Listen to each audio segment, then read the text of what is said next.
Hello and welcome. I'm hoping very much that you can hear me. Good afternoon and thank you for joining us here for the Royal Statistical Society's Merseyside Local Group for our very first digital meeting jointly with the University of Liverpool's Department of Mathematical Sciences. My name is Dr Rhian Davies. I'm a committee member of the Merseyside Local Group and I'm chairing our online talks this afternoon as our chair, Dr. Maria Siddell, is on maternity leave. So very belated congratulations if you're watching us this afternoon, Maria. This is, of course, our first time doing a live streamed event. So, of course, if anything doesn't quite look or sound like it should, please do tell us in the chat. That will be either at the side or underneath this window. This is, of course, the 200th anniversary of the year of Florence Nightingale's birth. And as part of a series of wider RSS events, this afternoon we're celebrating her life, her legacy and her areas of statistical expertise. Now, of course, we did hope to initially hold this event on her birthday of May the 12th, and maybe ironically, current infectious disease related circumstances mean that this afternoon we are connecting to hear up from 3 speakers from their own locations. We're going to hear from Dr Noel-Ann Bradshaw about Florence Nightingale's use of statistics for change in hospitals and wider policy. We'll hear from Helen Marshall about Florence Nightingale's nursing work, particularly in a local context to Liverpool. And we'll hear from Dr Rhian Davies about Florence Nightingale and data visualization, among other influential women in STEM. Before we start, just a couple of quick adverts, as is the way such societies work. If you've never attended a Merseyside or any other local group event before, then of course welcome. This is a kind of, as I say, a first time doing this for us, and we're very pleased to have you in our online audience. We host 4 or 5 events a year with speakers on various hot topics in data science, statistics, science communication. We've got 2 other events planned for later in the year. One is on Bayesian real-time modelling, and another one is featuring our William Guy lecturer, Dr Laura Bonnet, in December. It's not actually clear whether these are going to go ahead in person or not yet. We might yet move them online, so these are of course subject to change. What's the best way to find out about the latest on our events? Well, you can visit our website, which is soon to be updated to a different URL, but our Google Sites page is where we are for now. We also have our Facebook and Twitter accounts, and of course this YouTube channel. Just like the new website, we will have a new email list to go along with it, but that isn't quite ready yet. And of course many of you watching will be an RSS member already, but if you're not, please do consider joining the Royal Statistical Society for a variety of benefits, including access to events, training, opportunities and discounts. And of course, talking of moving events online, the RSS annual conference this year is now going to take place online in the 2nd week of September. And registration, I think, is due to open pretty much any day now. I've got one last bit of housekeeping, which is that if you have a question for our speakers, we ask that rather than type it out in the YouTube chat, you send it to us through the sly.do URL at the bottom. So all you have to do is use another window or another device, visit http://sli.do/6042 with your browser, and just type in your question and your name at the bottom if you like as well, and press send. And there you'll also actually be able to see other people's questions. And if you'd like us to ask those questions, you can vote them up with a thumbs up, so we can make sure the most popular questions get asked. We'd also ask that you please write at the start of your question who it's for, either Noel-Ann, Helen or Rhian. Because if we've got time, we can then return to some remaining questions in a short wrap-up discussion after we've heard all of our speakers' talks. So just a quick recap. Ask questions using this URL here at the bottom, sly.do/6042, and make sure you tell us which speaker the question is for. Okay, I think that's quite enough from me, so we're going to switch over to our first speaker's slides. There's going to be about a 10-15 second delay or so while we do that, so please don't go anywhere.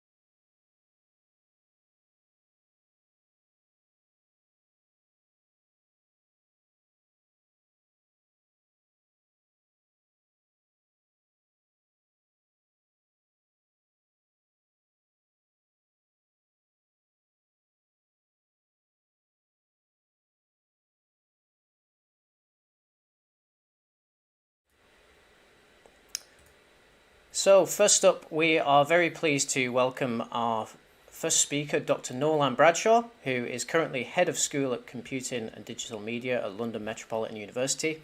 Before that, she had a short spell in industry as a data scientist. However, it was through her work as a mathematics lecturer at the University of Greenwich and involvement in the Institute of Mathematics and its applications that Dr Bradshaw became interested in Florence Nightingale.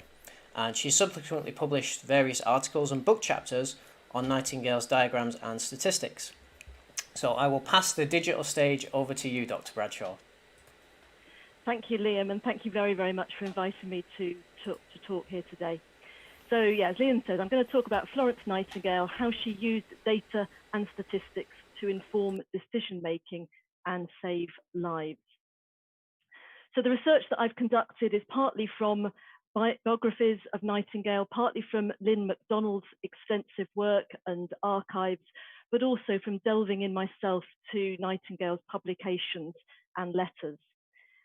I'm going to start by outlining a little bit about Nightingale's early life. I feel that's important to understand the rest of the work that she did.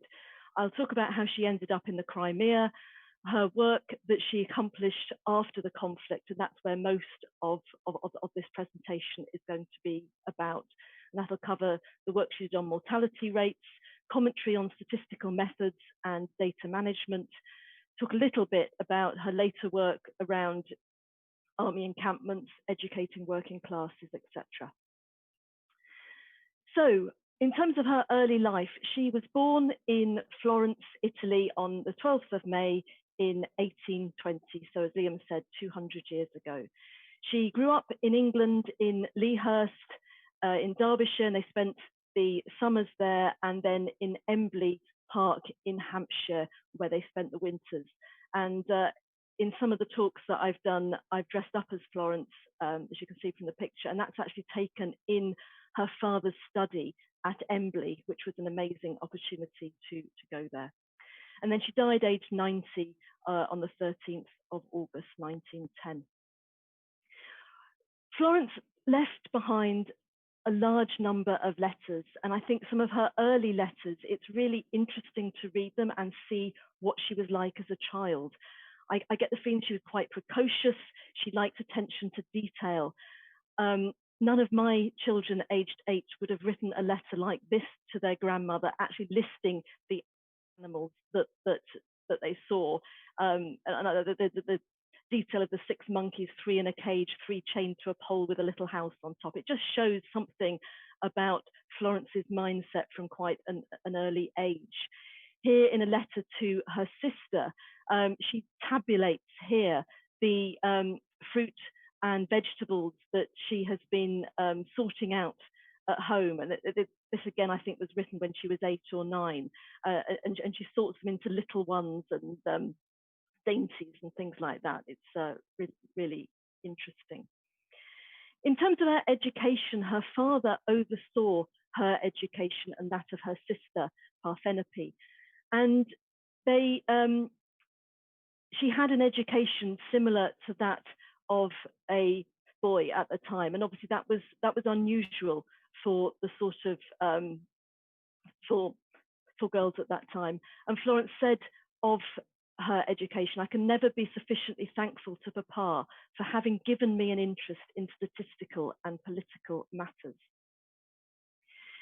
So she had a great passion for learning, and in particular languages. So she was fluent in several languages, and there's evidence of her writing letters in French. I think from the age of 7, I've seen letters of hers written in extremely good French. She was also very, very good at modern ancient languages, Latin and Greek, and used to get up early in the morning to check her translations of her Latin and Greek passages with her father. It wasn't always all good news, in that a potential suitor said of her, "A capital young lady that, if she hadn't floored me with her Latin and Greek." She developed a passion for mathematics around the age of 18 and to 20. And when she got involved in something, she sort of devoted everything about herself to it. Her sister said of her, "Florence has taken to mathematics, and like everything she undertakes, she is deep in them and working very hard." And I'm not sure that that was said totally positive from her sister's perspective. I think, like many mathematicians, Florence did tend to be quite focused and quite driven, and so sort of cut out everything else around her, focusing very much on the problem at hand. In one of the biographies of Florence, Bostridge recounts a conversation about logarithms between her and one of her cousins who she used to tutor. And this conversation happened while there was absolute chaos around them as the family was moving to a newly renovated Embley. Her mother, in particular, I mean, neither of her parents were particularly impressed later on with the fact that Florence continued with studies rather than wanted to get married. And her mother, in particular, said, "Of what possible use could maths be to a young woman?" Which obviously we think of as being a shame, but I think from her mother's perspective, you know, at the time, I can certainly understand that. So Florence developed this great interest in mathematics and statistics, and she read and commented on the work of Quetelet. So this is all before she went to the Crimea, so she was interested in Quetelet's work, the Belgian statistician, and what initially started as this interest and a pastime was obviously later to become a pivotal tool, which Nightingale was able to use to gain influence and bring about change. She actually met Quetelet after the Crimea in 1860 when he chaired the International Statistical Congress in London, and after that kept up a lively correspondence with him. So before the Crimean War broke out, Florence was someone who desperately wanted to do something, and she felt she had a calling on her life. So she felt that God had called her to something specific, but she didn't know what. She traveled extensively in Europe, and she was frustrated by the fact that she wasn't allowed to work. So I get the feeling that she didn't set out to be a nurse as such at the start, but she knew she wanted to do something. She knew she wanted to work in some capacity. She had several opportunities to be married, several proposals of marriage, but she turned them down because she knew if she got married, she wouldn't be able to take up any sort of occupation. That was the sort of society that she was born into. She ended up training to be a nurse at a hospital in Germany. So she was very fortunate to go on various trips to Europe with friends and family members. And it was through doing that that she met people at the Kaiserwerth Hospital in Germany. Her parents were dead against her doing any sort of profession, but in particular nursing. Nursing had a very poor reputation at the time. People of Florence Nightingale's standing were not, were just not encouraged to become nurses at all. But eventually, her parents realised that in order for Florence Nightingale's sanity and for her sister's sanity, actually they needed to allow her to become superintendent of the establishment for gentlewomen during illness in Harley Street. So Florence took up this post, but that was just before the Crimean War broke out. And at the point of the war breaking out, at that time, the war was reported. So I think I'm right in saying that this was one of the first conflicts where there were a lot of reports going back to the general population. So Florence saw the reports about the poor conditions that the soldiers were fighting in, and also the injured soldiers were being treated in. And she immediately wrote to Sidney Herbert, who was Secretary of State for War. Amazingly, she'd met up with Sidney Herbert on one or many of her trips to Europe, and she's kept in contact with him and his wife. So she wrote to him offering her services, and at the same time, the letters crossed, Herbert wrote to her, or according to her sister, entreated her to travel to the Crimea and assist in tackling the medical chaos, which was just starting to be reported. So she went over there, and I'm not going to talk about her work over in the Crimea. I think that's well documented, and you can find out about that. But what I want to do is to focus on her work as a result of her being out there. So she became very interested in mortality rates and data collection while she was out in the Crimea. And she said at the end of the conflict, "I stand at the altar of the murdered men, and while I live, I fight their cause." And she carried on fighting their cause. And I think here she's not talking necessarily about the soldiers who were killed in battle. She's talking about the soldiers who died unnecessarily through the poor conditions that they were treated in hospitals. So those that died of cholera and the like that could have been prevented. So after her return, this is where most of her work was done. So I think it's quite amusing, really, that the general public tend to think of Florence as being the lady with the lamp, the nurse that was out in the Crimea. She was out there for 2 years. This wasn't long. She lived till she was 90. So she did a lot more than nurse in the Crimea. So most of her work was done after this. She was quite ill after she returned and bedridden for much of her life, particularly the early years after returning from the Crimea. But nevertheless, it did not stop her. She was very, very prolific in terms of the work and the correspondence that she kept up. So she got a very, very strong work ethic. She was also good at delegating to people like Sidney Herbert and others. She was asked by the then Prime Minister, Panmure, to write a lengthy report about, I mean, actually, to be honest, I'm not quite sure what the brief was from Panmure, but the outcome was a lengthy report about everything that she experienced out there. A very, very thick tome. I don't know if you can tell from that. I've actually got a facsimile of it, and it's so big, it's in 2 parts, and you can sort of see there how thick that is. The first draft of the report was over 500 pages, but just before publication, she was actually given a whole load of other information, which mainly contained data, and it is fascinating. The report wouldn't be nearly as interesting, certainly to statisticians, had she not put this extra information in. But she kind of parceled it up and put it into the prefaces before chapters, and she numbered the pages with Roman numerals to make them separate from the other page numberings. But the result is that it's a little bit of a mess. MacDonald notes that it's actually quite, well, she said it's extremely difficult to follow, but nonetheless it's fascinating. But I'm flagging that because I wish someone had told me about that or highlighted that to me before I started delving into it. Because as a researcher, you take photographs of pages of the report, and then you don't realise what page you're on because it might say X, and there are lots of X's, as in Roman numeral 10. At the same time as publishing this lengthy written report, she also published what's called the Coxcomb. And now I know that many people think of the Coxcomb as one of her polar area diagrams.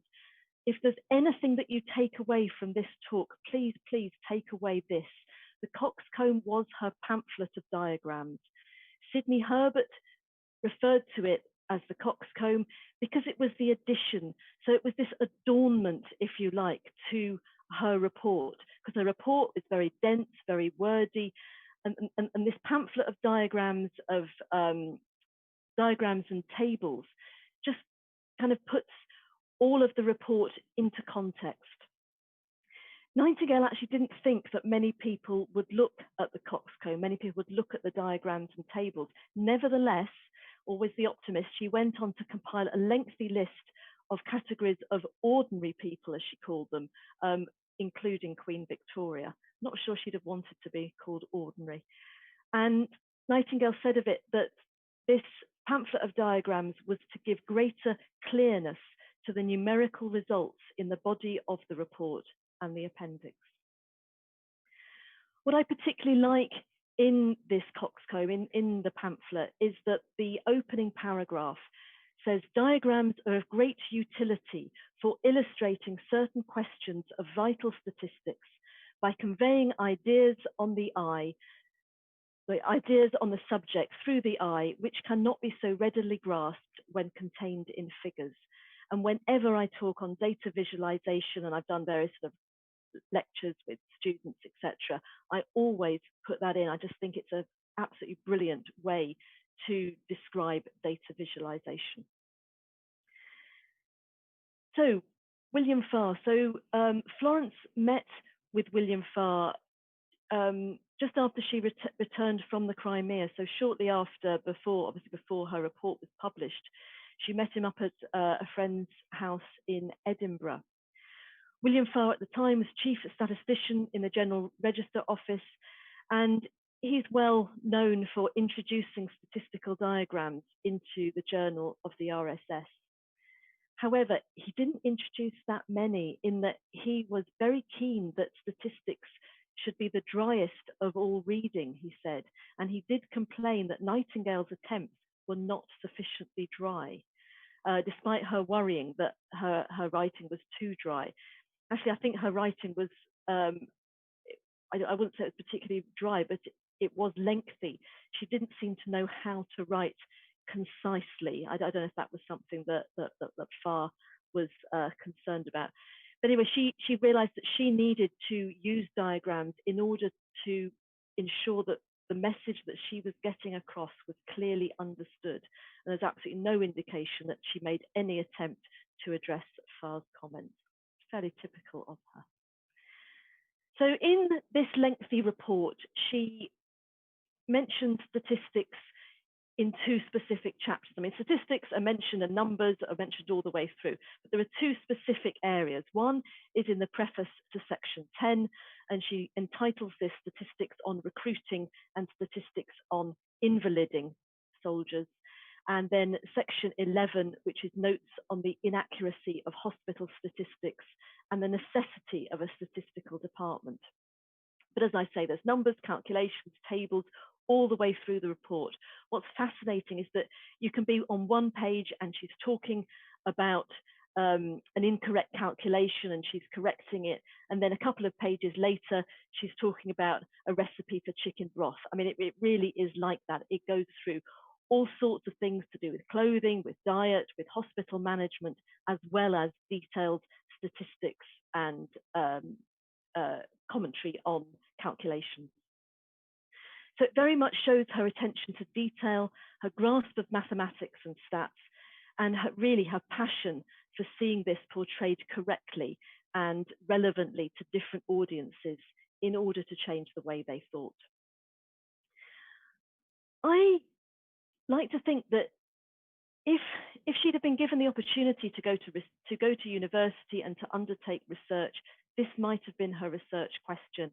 She really focused a lot of her report and subsequent work on asking the question, why was the mortality rate of the British Army higher than that of the usual civic population, I should say civic male population?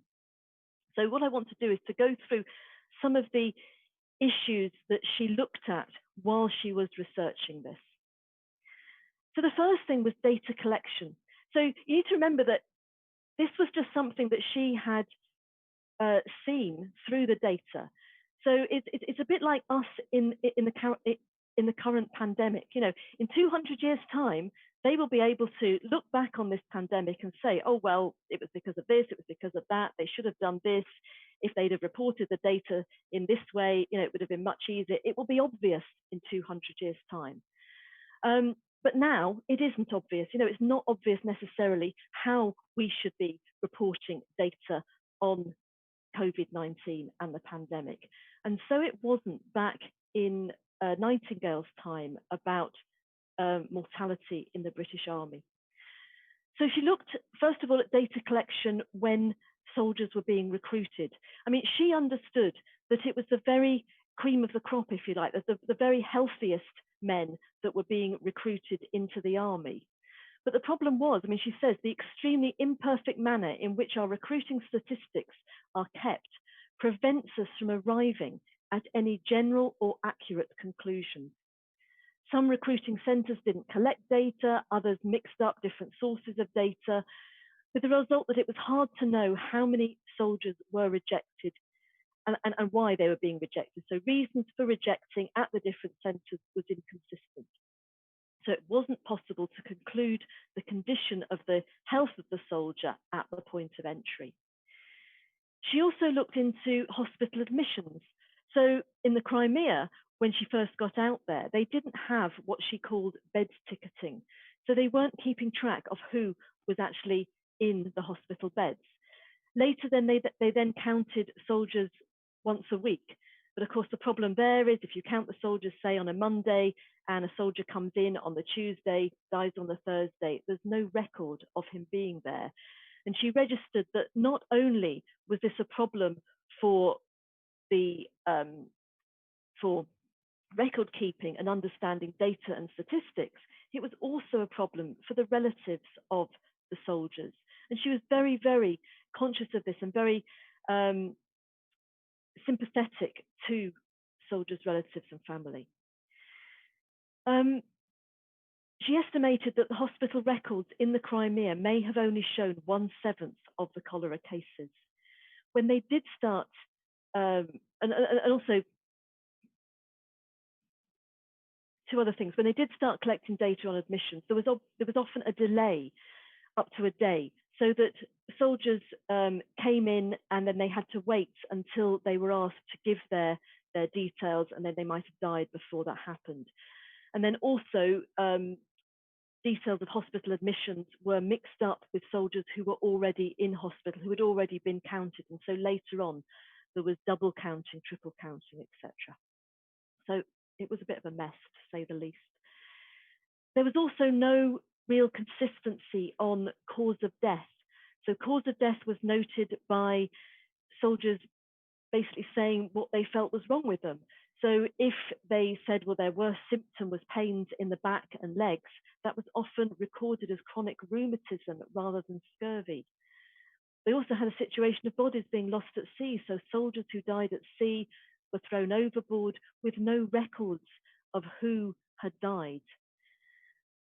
So, you know, it was all a bit of a mess, but I was quite surprised to see that about these particular issues, Florence said no one was to blame, and that because there was no system ready organized of registration. And this is slightly unusual because, as you'll see in further quotes I have, Florence isn't actually that shy of blaming people. She really did know how to call a spade and how to sort of say when someone had got something wrong. So the fact that she says here no one was to blame, you know, is significant, I feel. She comments on the inaccuracy of data and the lack of organisation. And something here that I think anyone who's been involved with data can really understand and resonate with her sentiments. I've carefully compared the statistics from 6 different official sources and none of them agree. And she stressed that the great discrepancies in the numbers shake one's confidence in the accuracy and render it difficult to make use of them for statistical purposes. She said to a friend in a letter, "I could make you laugh at our classification, which seems to deceive and bamboozle government as to the cause of our disease. I think if you could see our real statistics, you would think that I've been moderate in my statements." Commenting on data reporting, she says that data was being used for show rather than for any meaningful decision. And she was concerned that officials quoted numbers rather than rates, ratios, and percentages.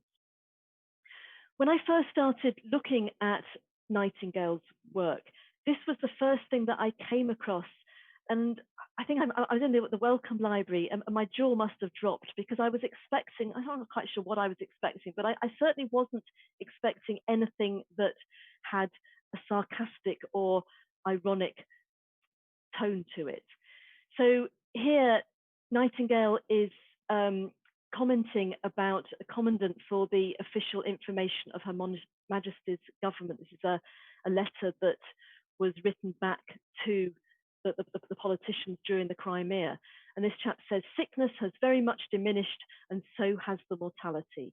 In January last, the number of deaths was 1,480. In February, 1,254, and in March, 424. Every month showing a steady decrease over the preceding one. The average mortality at present is 5/7 a day per diem. And then Florence goes on to say, this problem is very much like the celebrated riddle, given the height of the mast to tell the captain's name. I mean, you know, how rude, how ironic. You know, she's basically saying you're not giving people the right information in order to draw the right conclusions, not given the numbers in hospital.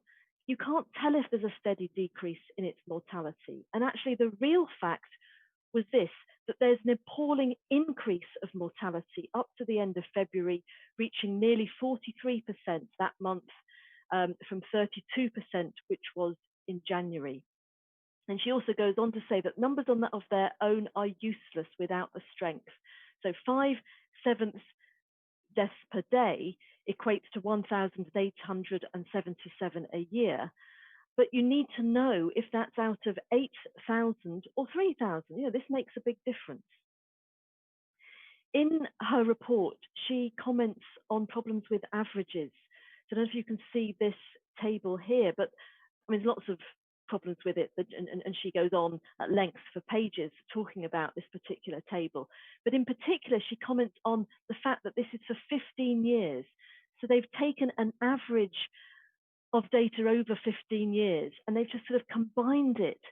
And then they're picking out details of soldiers, I knew I'd say students, soldiers who have been serving under 7 years, 7 to 14 years, 14 to 21 years, etc. But because it's averaged over 15 years, there is an awful lot of double counting. In fact, Florence says that she reckons that soldiers have been counted, some of them at most 24 times. I think I was a bit unsure about that. I mean, certainly 15 times I could see. But and she also points out that an engineer doesn't calculate the average velocity of the whole river, but takes it in sections. And so they needed to be taking it in sensible sections. She and Farr, I mean, particularly Farr, I think in this case, redrew various tables.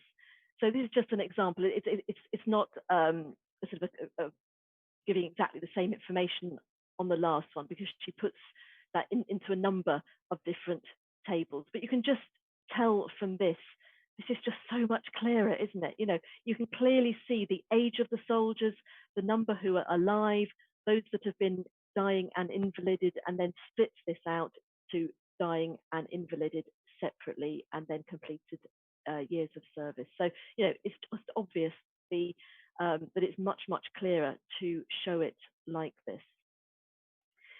She talks about the misuse of data. She frequently described officials' calculations as novel. I'd hate her to describe anything that I did as novel, because by that she means incorrect. So, and when she tried to get data on the mortality of the British Army, she was appalled that officials were leaving out numbers who'd been invalided. So I've got quite a few quotes on this. She says, the state loses them equally, whether they die or are invalided before their term of service is completed.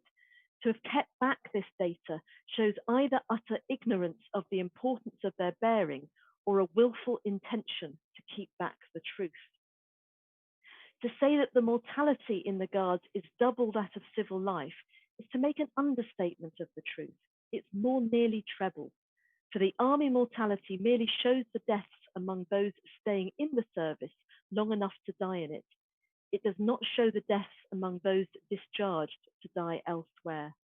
A low mortality, therefore, may imply not a high state of health, but a high rate of invaliding.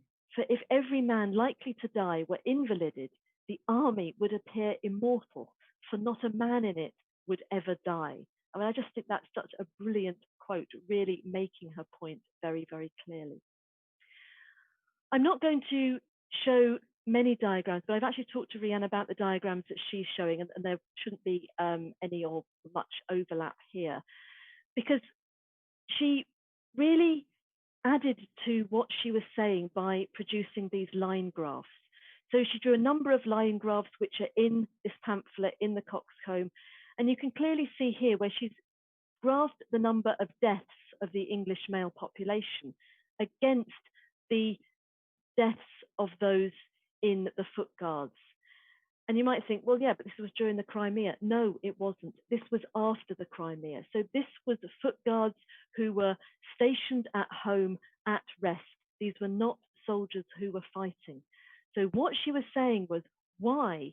Why are soldiers who are not in battle dying at a faster rate than the current English male population?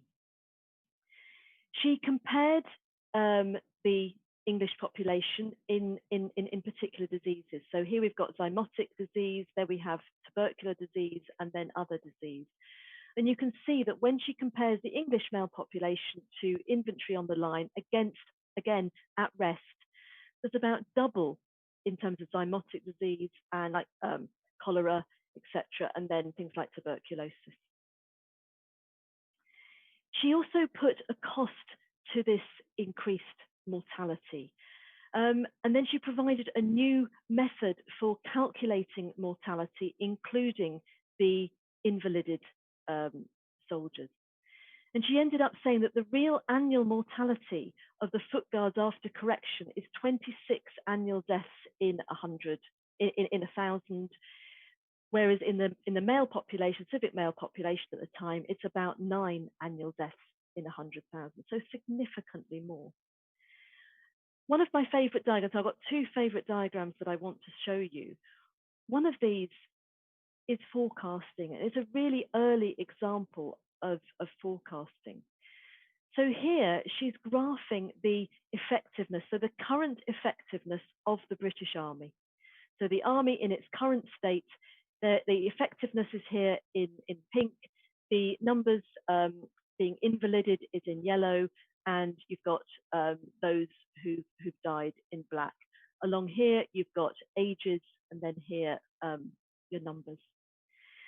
And then she says, but what if the army was as effective as the current British population? So what if their rate of mortality, rate of invaliding was the same as the current male population?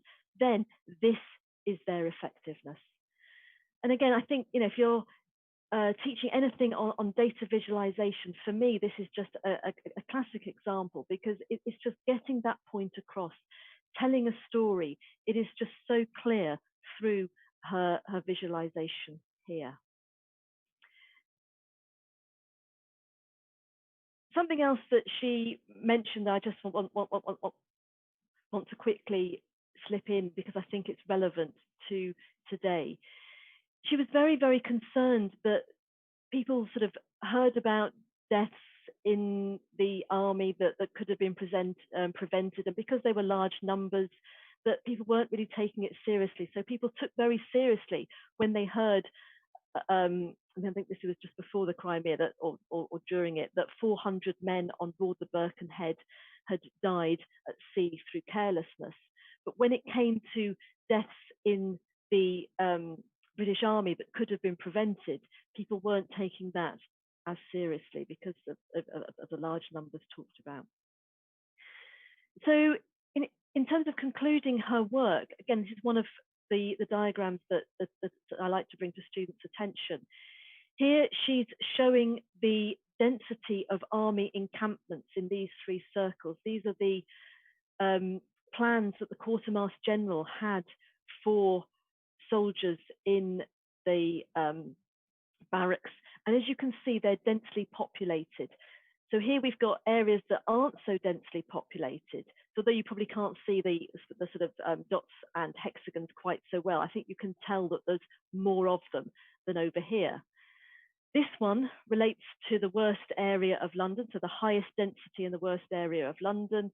And here we've got the density in Greater London. And, again, it's just so clear that the density proposed by the Quartermaster General's encampments is far greater than the worst area of London. And people would have known that this was also the unhealthiest part of London. So it's no wonder that soldiers were dying needlessly through the transmission of waterborne and other diseases, and they didn't have to. So moving on, just wanted to talk about a couple of other things that Florence Nightingale was involved with towards the end of her life. So she was very involved in India. She never went to India, but she was very, very involved in helping the helping people over there to sort out the organization of statistics. And although this quote is quite negative, I will read it out in a minute, she did commend the officials later, because they really had done a very, very good job of putting data and systems and organizations into being. But I particularly like this one. She says, I have a melancholy satisfaction in recording that there is one government office worse organized than the War Office, and that is the Great India House. I could not help laughing at your critics who exclude specific diseases such as cholera and accidents proving fatal, etc. It's very convenient indeed to leave out all deaths that ought not to have happened as not having happened. And it is certainly a new way of preventing preventable mortality to admit it altogether from any statement of mortality. Then they would exclude deaths above 60. Their principle, if logically carried out, is simply to throw out all ages and all diseases, and then there would be no mortality whatever. Just a typical classic Nightingale comment. She made errors herself, although she didn't like to admit them. So this diagram here, called the Batwing diagram, this was published in the pamphlet in the Coxcomb. And in one of there's two copies of the pamphlet at the Wellcome Library, and in one of them there's a note that's been inserted, and it's Nightingale talking, and it says it is not intended that the larger area, so you can see these different areas here, it's not intended that the larger area should be contrasted with the smaller, but simply the longer line, so a longer line with a shorter line. So she registered, or she was told, that some people misunderstood this. However, in a subsequent letter that I found from her to her sister, it says that she didn't really think that there was an error, and she complained that it was only ignorant people who conceived that the comparison is intended to be between the areas and not between the lines. She wrote many different publications and things, and I think this, I particularly like this quote from the Lancet on her publication Notes on Hospitals in 1863, because this just sums up my feelings really when I first started reading Nightingale's work. They said, a great command over terse phrases, which she uses with telling effect, sometimes almost to the dismay of those whose souls are attuned to the sober diction and brown-suited dullness of the treatises which have appeared on such subjects up to this time. I mean, I still think that Nightingale has a particularly interesting and different sort of way of writing, and obviously in a Victorian age, even more so. Perfect, that's great, thank you. She was involved in the Reformation of Workhouses. So she pioneered the use of trained nurses at the Liverpool workhouse, and I'm sure that Helen's going to talk a little bit more about that later. But she wrote a report for Parliament entitled Suggestions on the subject of providing training and organising nurses for the sick poor in workhouse infirmaries. And one of the bits that she wanted to see was support for the sick, insane and incurable through a medical relief fund to be raised through general taxes. That's something that didn't happen at the time. Florence was ahead of her time. She really was. She was a champion of the poor and very, very concerned about the sick who were at home and didn't have anyone looking after them. Training nurses. So she was key in setting up training for nurses, but she was concerned about performance measures for nurses. She said, I can't help feeling that much injury has been done to the cause by putting forward figures at all as a test of nursing efficiency. She was concerned because trained nurses look after the more severe cases, arguably, and thus their patients will have a higher mortality rate, or might do. And I think this is really pertinent. We live in a society that is keen on performance metrics, and I do wonder if this is something that, you know, those of us that understand data and metrics should be talking out more about. Just a couple of slides more. In her later life, she and Benjamin Jowett, who was a previous master at Balliol, proposed a chair of statistics called Chair of Social Physics. Sadly, despite their lobbying, this didn't happen, but nonetheless, there was a statistician who was appointed to a chair, albeit a chair in political economy rather than statistician.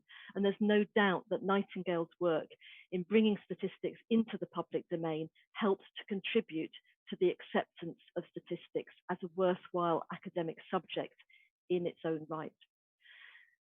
So just to conclude, her guidelines on the collection of hospital statistics were ratified by the ISC, and this and her work comparing mortality rates of the army at rest with the civic male population paved the way for new guidelines concerning construction of new barracks and hospitals, and she played a major role in improving the health of the armed forces and her gaining recognition as a statistician.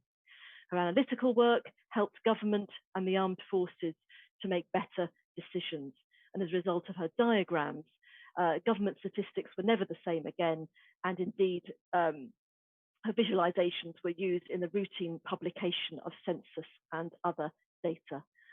I just want to leave you with a quote which I just think is very, very pertinent to today. The main end of statistics should not be to inform the government as to how many men have died, but to enable immediate steps to be taken to prevent the extension of disease and mortality. Thank you.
I have to say, I'm not too sure what the public thinking was, but certainly the thinking of officials at the time, it seems, I mean, from everything I've read of hers, I mean, the officials did not understand risk, they didn't understand rates, they didn't understand averages. And in her report, she was constantly correcting just very, very simple calculations. So simple calculations on averages, percentages, and my feeling is that if the officials at the time, who really should have known some of these things, if they didn't know, well, the general population certainly wouldn't have done. I mean, statistics was only just beginning to be talked about. I mean, it wasn't a subject in its own right, because even 20 years later, when she and Jowett were proposing the chair, the reason why that fell through was because statistics wasn't a subject in its own right.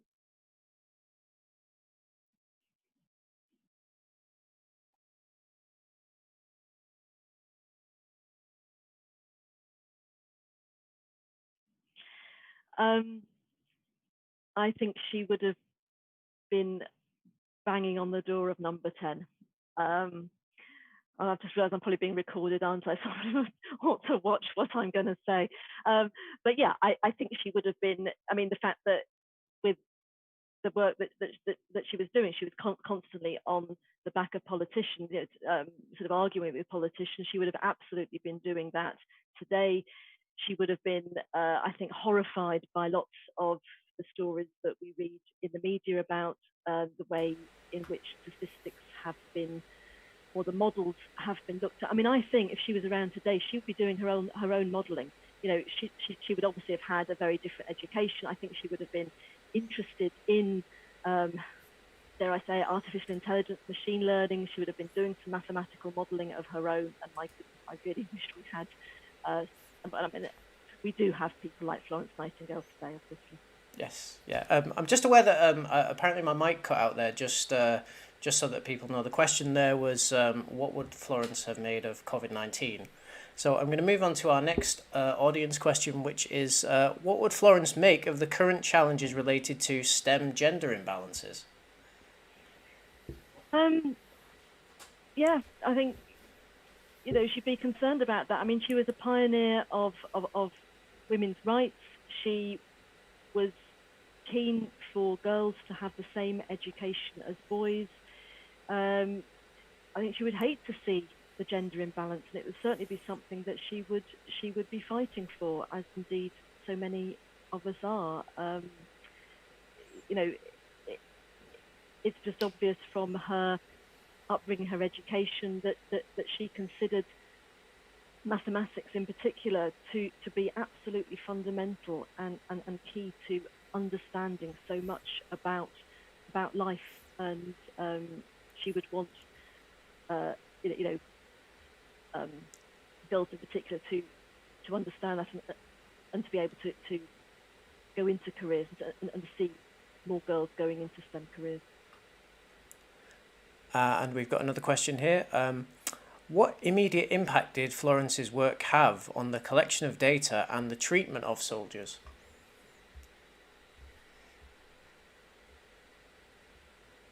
Well, immediate impact. So, I mean, she was involved. I mean, obviously, while she was out in the Crimea, she was involved, obviously, in nursing soldiers. I mean, she understood about the fact that it was the conditions that was part of the issue. So she was instrumental in getting the Sanitary Commission brought over to the Crimea. She was instrumental in the Sanitary Commission going out to India and enabling conditions out there to improve in hospitals and barracks, etc. I mean, I think if I go back on one of the slides, everything that she did, I mean, her guidelines that she put in place, it really helped. All this work that she did helped to improve the health of the armed forces and to improve the conditions in the barracks and hospitals and to change the way that hospitals and barracks were designed and built. Okay, great. If it looks like I'm constantly looking off here, by the way, my questions are on a different screen over there. So the next most popular question is kind of something that we've heard a related question to already. What barriers do you think Florence would have come up against as a result of her gender in her time? Well, in her time, I mean, the fact that she wasn't allowed. I mean, she wasn't allowed to go to university. She wasn't allowed. I mean, she tutored her cousins in mathematics. but her cousins weren't allowed to tell anyone that they had been tutored by a woman. So, it was that bad. She could have easily gone to university, easily studied mathematics at university. She was as good as her cousins who went to university to study maths. I mean, that was one barrier. Then, she wanted to have a career. She wasn't allowed to have a career. She really upset her family by not accepting marriage proposals. So she really had to overcome a heck of a lot of hurdles to do what she did. It really wasn't easy to have the life that she had. And I think she is certainly someone who we need to understand that there was much more to her than just someone who went over to the Crimea and ended up nursing after that. Yeah, that takes a very powerful person, doesn't it? We've got one final question here. So, do you agree that William Farr actually did even more and earlier for the impact of statistics in England than Florence Nightingale? Perhaps a bit controversial there. So I guess the question is, how does the work of William Farr in terms of impact compare to Florence's impact? Yes, William Farr did an awful lot, obviously, in terms of impact of statistics. I think it's something that I want to delve into more in my research to see what was Farr's, what was Nightingale's. But they work together. I mean, on this particular aspect, in terms of mortality rate of the British Army, they worked together. They were a team.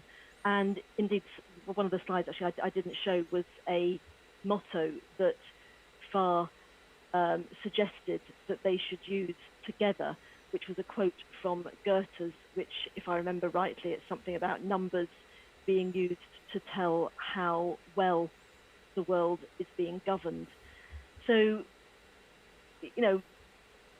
from Farr's perspective, he was working with Nightingale, she was working with him, and yeah, he had enormous impact. But on certain aspects of data collection, data organization, she was the one that was talking to Quetelet, that put these guidelines on hospital statistics together that were ratified by the ISC. Okay, well, it looks like we've no further questions, so please do join me again in thanking Dr. Bradshaw for speaking to us this afternoon. I'm assuming that people are going to be putting clap emojis and things in the chat for you there.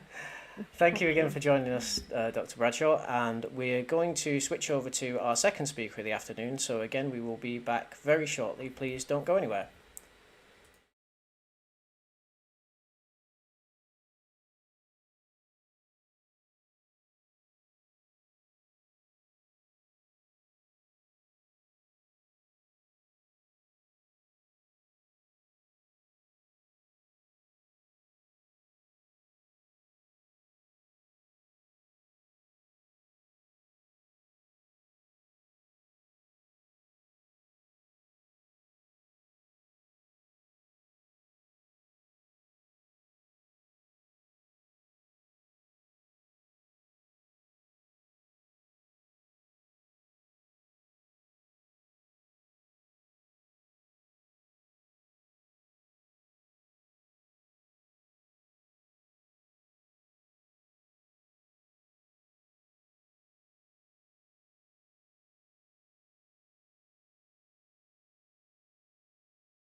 Okay, welcome back. I'm now very happy to introduce our second guest speaker, Helen Marshall, who is a lecturer in nursing here at the University of Liverpool. Helen's been a specialist practitioner in district nursing for some time here in Liverpool, and also has the accolade of achieving the title of Queen's Nurse. So it's really great to have a local speaker who can tell us more about Florence Nightingale's connection to Liverpool. And I'll hand over the digital stage to you, Helen. Okay, thank you, Liam. It's a pleasure to be here to deliver this talk, and I'm glad it's been rearranged so it can be online. It's regarding Florence, and she was actually a pioneer for nursing, and she has strong links to Liverpool, which I'll discuss through the presentation. So 2020 is actually the 200th anniversary of Florence being born, as Noel-Ann said, and it's the International Year of the Nurse and the Midwife. And this year has to be one of the biggest challenges that nursing has ever faced, along with other services, which I'm sure you will all agree. I just wanted to take this opportunity to say thank you to all the key workers, and if this includes anyone in the audience, we appreciate everything that you've all done. And to also thank the medical students and the student nurses at the University of Liverpool, who, if personal circumstances have allowed, have been working on the front line during the pandemic. So that is the second and third year nurses, and our first year student nurses. Some have volunteered and also been able to take up positions in a healthcare role. So I just want to take the opportunity to say thank you to those people. So this session will cover a brief overview of Florence Nightingale, Florence's connection to Liverpool, the origins of district nursing of today, and just some current research that's taking place around the area of district nursing.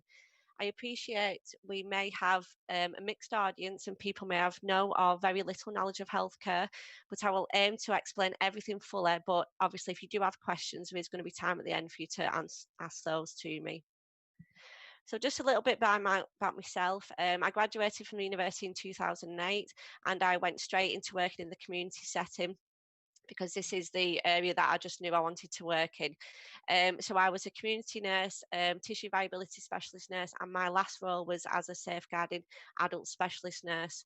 I went on to complete the specialist practitioner in district nursing, and as Liam said, was awarded the title of a Queen's Nurse, which you can just apply for. And then I became a lecturer in nursing July last year. So it was quite surreal to end up full circle from where I graduated to now teaching here. So just a brief overview of Florence. She was named after the city of where she was born. Her parents was on an extended honeymoon, and her sister Parthenope also named after a Greek city. Her parents were very affluent, upper-class British family and very well connected in social circles. Her father, William Shaw, was a wealthy landowner, and he actually changed his name when he inherited some land, Lea Hurst, from a relative, Peter Nightingale. Her mother was Frances Smith, and she was part of a wealthy family of merchants. So Florence was born into a very wealthy upper-class British family. She found great comfort in her religious beliefs, and she viewed that she had a particular calling to helping others. She cared for sick relatives and tenants on the family estate. But as Noel-Ann said, her family did not agree with the fact that she wanted to become a nurse due to they felt it was inappropriate due to a woman of her stature. Nursing had a reputation to be for uneducated, often elderly women. But Florence was actually the main driving force behind changing the recognition of nursing and for it becoming such a respected profession, underpinned by evidence-based practice. So when she advised about changing practices, it was always based on data and evidence which could change people's views. So she was excelled at mathematics and language, and she also had an interest in philosophy. These Florence's childhood homes, and as you can see, they very, very big. They split the time between Lea Hurst in Derbyshire and Embley Park, which is in Hampshire. So you can just see the type of establishments that Florence grew up in. So when she went to the Crimea, a very different environment than what she was used to. So when her family allowed, she gained experience in a variety of places to build up her nursing skills. So Egypt, Germany, and Paris. And then in 1853, she was a superintendent for the Institution for the Sick Gentlewomen in London, where again she displayed excellent nursing skills and improved the efficiency working of the hospital. Her next move was driven by politics, and in 1854, when Florence received a letter from Secretary of War Sidney Herbert asking her to take a team of nurses to the Crimea to tend to fallen soldiers. And this was due to an article written in the Times highlighting the terrible conditions which soldiers were being treated in. So in 1854, she went to Scutari, which was where the British hospital base was. And as the Times said, she found dirty conditions, inadequate supplies, and severe overcrowding. Soldiers would often die as a result of infectious diseases such as typhoid and cholera, as opposed to the injuries that they sustained on the battlefield. She became known as the Lady of the Lamp because she would often wander the corridors at night, checking on the soldiers, and she was very, very well respected amongst all the soldiers due to her caring nature. She used statistical evidence to request monetary aid from the British government, which allowed for better hygiene, and this drastically reduced the death rate of the soldiers. It's just an interesting comparison with regards to general hygiene and reducing infection. You know, in the current day, we're just all being encouraged to wash our hands, a basic hygiene need, which in itself can massively reduce infection rates. She returned home to Lea Hurst and she was a national heroine. And due to her work in the Crimea, Queen Victoria rewarded her with an engraved brooch, and this is known as the Nightingale Jewel, and gave her a substantial amount of money. As you can see from the picture, this was taken from the National Army Museum website where the original brooch is now housed. You can see the inscription on the brooch in the slide, which Queen Victoria wrote to Florence Nightingale. She used donations that were given to Florence to set up the first nursing school in London in 1860, and this was known as the Florence Nightingale School for Nurses. This helped to pave the way for more schools of nursing being opened, and notably, the first one outside of London was Liverpool, which I will discuss further on in the presentation. So her first link from Liverpool, which I can see, was when she visited in 1858, and she came to present 2 papers in front of the National Association for the Promotion of Social Science. This was a British reformist group which was founded in 1857 by Lord Broughton, and the group was concerned with issues such as public health, penal reform, industrial relations, and female education. So topics that you could really see Florence Nightingale having a strong interest in. In 1859, she published 2 of her most influential works, which you can see in the slide, and these books contain 2 of the papers that she presented in Liverpool. So following on from the timeline of events, we moved to William Rathbone, and he had a strong friendship with Florence, which resulted in her guidance leading to the introduction of the first nursing school outside of London and the start of the district nursing movement. William Rathbone was a merchant businessman, and he was a well-known philanthropist who invested money into charities and workhouse reforms in Liverpool. His wife, as you can see in the picture, is Lucretta Wainwright Gurr, and unfortunately, not long after the birth of their 5th child, she became very unwell.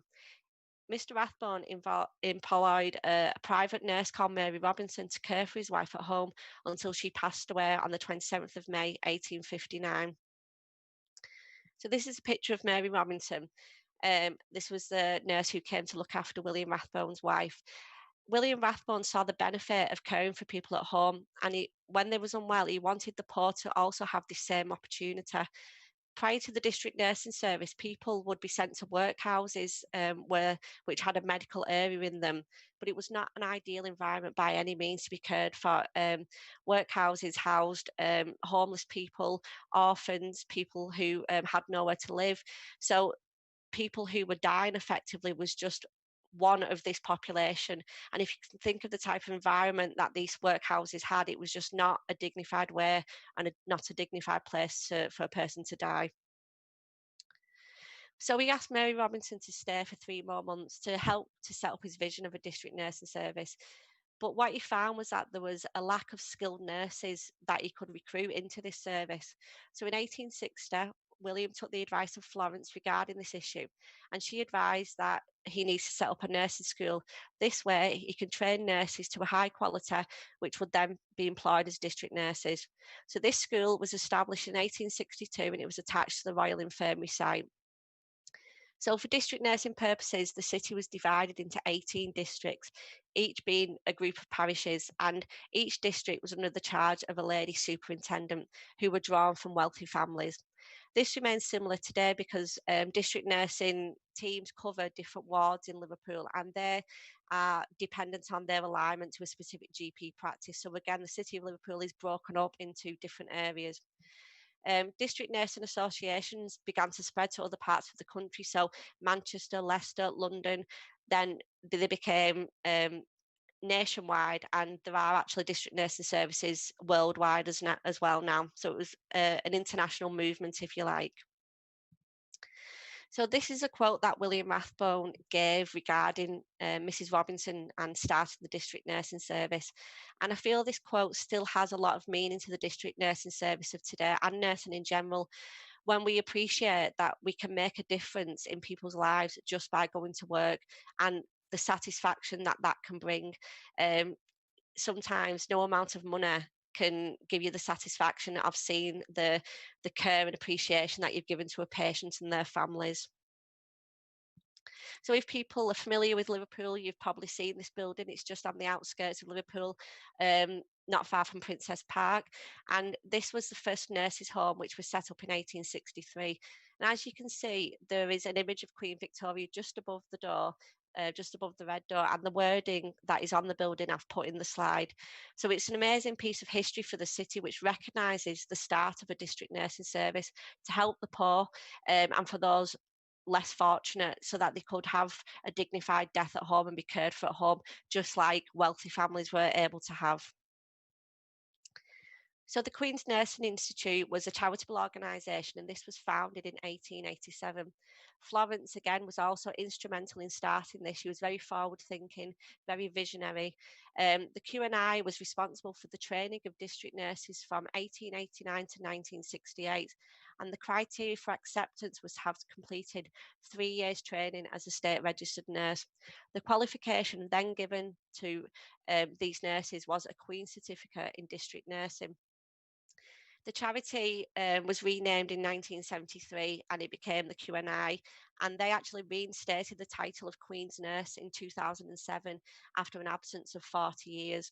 So to achieve this title, you must have been working in the community for a minimum of 5 years and have demonstrated leadership and innovation. And it's an application process that you go through before you're either awarded or not awarded the title. So as you can see in the picture, the district nurses with the bikes is very different of a district nurse of today. You can also see, interestingly, it's all women. Men were only able to join the main nursing register in 1951. And prior to this, there was a separate register for men and for women. So as Nolan said, the letters that Florence used to write were really, really interesting. And I've just picked one that Florence wrote to William Rathbone, and she dated this the 7th of February 1902, and Mr. Rathbone actually passed away a month later on the 6th of March, aged 83. And in this slide, I'm presuming that you can't see the wording, so I've just picked out 2 key details where Florence acknowledges his suffering, and she thanks him for his years of collaboration on all the work that they've been able to achieve together. This is an initiative where you are actually able to view Florence's letters. So I've put the link in the presentation, and it's a collaborative approach to digitise Florence's letters so that we can all look at them and able to read and enjoy her letters rather than having to go to a museum to see them. So there's lots and lots of letters on there for you to be able to look at. It's a really good initiative that this collaboration have put forward. So now in the timeline, I move on to Florence's link to the hospitals in Liverpool, namely the infirmaries. So there was a first site of Liverpool infirmary, and this is where St George's Hall currently is now. It took 6 years to build, and it opened in 1749. But in 1824, the new Liverpool infirmary opened. This was the second site, and it was moved further up a place called Brownlow Hill because there was a reduced amount of air pollution further up the hill. So it became the Royal Infirmary in 1851 after a visit from Queen Victoria.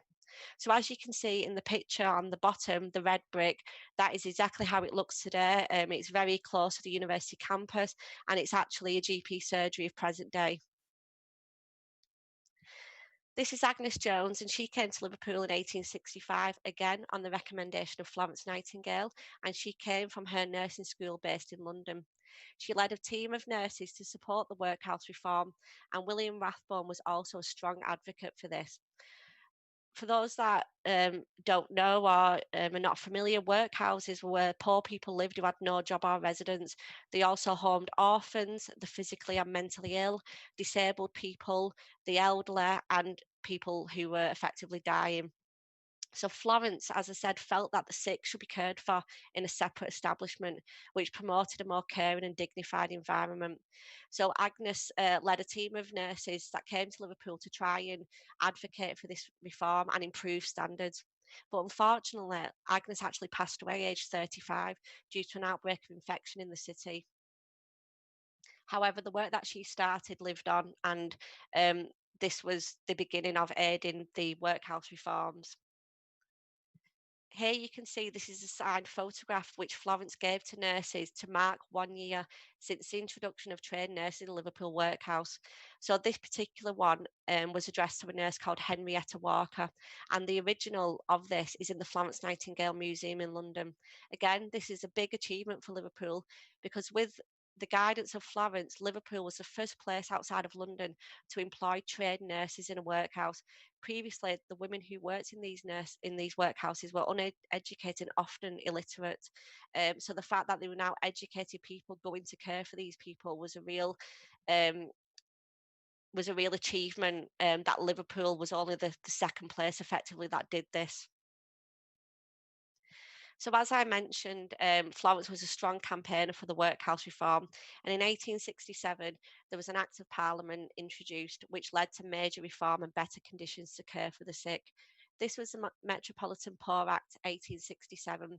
So this effectively looked at London, and then the measures put in place spread to cover the rest of the country. So moving on again with the date timeline, in 1885, Florence gave advice to Sir Alfred Waterhouse. He was a Liverpool architect, and he was consulted regarding the planning of the third Liverpool Royal site. This was because the second infirmary had become overcrowded and ill-equipped to cope with the mounting pressures of an increased population and increased medical services. Waterhouse corresponded with Florence Nightingale, and she succeeded in influencing some of his designs, including the wards, such as their height and number of beds, to ensure sufficient daylight and ventilation. And these have since become now known as the Nightingale wards. Florence had become aware of the link between poor hospital design and the prevalence of infection, so this underpinned why she wanted the wards set out in this manner. Again, using evidence to clarify her points and reasons. So taking Florence's advice on board, Alfred Waterhouse included 8 Nightingale wards, but he also included 2 blocks of circular wards. And as you can see in the picture, the circular part of the infirmary here is just where the circular wards were housed. So the third Liverpool Royal site closed in 1889, opened in 1889, and it closed in 1978, again, due to more space being needed. And that is where we've got the current Royal now, but as everyone in Liverpool is aware, we've also got the new Royal site that is hopefully soon to be opened. And again, it's just another development because the buildings were no longer fit for purpose. So this is a picture from the Nightingale ward in the Liverpool Royal Infirmary that I've just spoke about, the building that I've just talked about. And below is a picture from the Nightingale Hospital in London. And as you can see, the layout is inspired from Florence's vision of how a ward should be, again showing how a legacy and a wisdom lives on in the design. And the fact that the hospitals are called the Nightingale Hospitals, again, just shows 200 years on how much of an influential character she really was. So this is a picture of the completed Alfred Waterhouse design, and it's basically next door to the old site. But this area had become known as a medical quarter. So there was a maternity site close by, also a lunatic asylum, as they were known back then. And it was also close to the medical school where the future doctors trained. So people who may have been to the University of Liverpool, you may recognise this building because there's often events held here in the Farr Site Centre. And when you go in, you can actually see some of the original decor. So the emerald green tiling that still is there in the building, and it's there's a real attention to detail that you can still see today.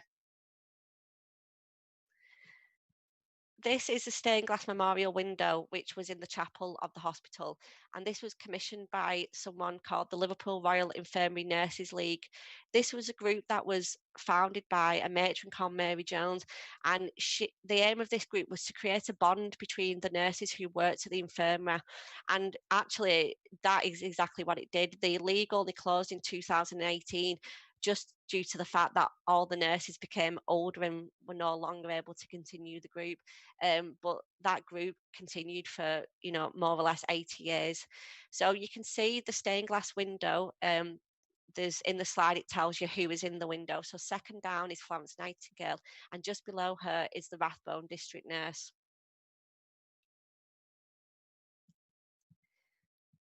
So here is a bust of Florence, and Florence herself actually gifted this to the Liverpool Nurses Training Home, and it was placed in the home in 1902.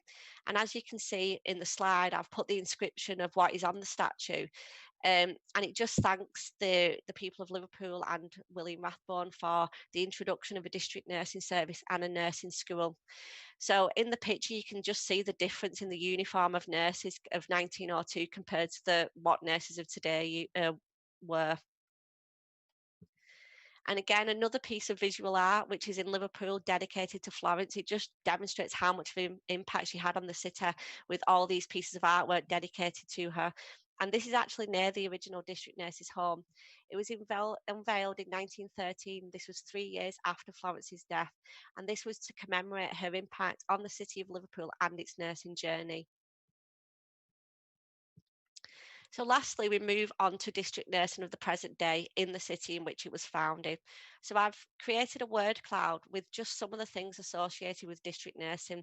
So most importantly, it's high quality and patient-centred care being at the central of all the things that we do and all the things that we undertake. So more and more care is being delivered to in people's homes, and you may actually be surprised how much clinical care takes place in a person's home.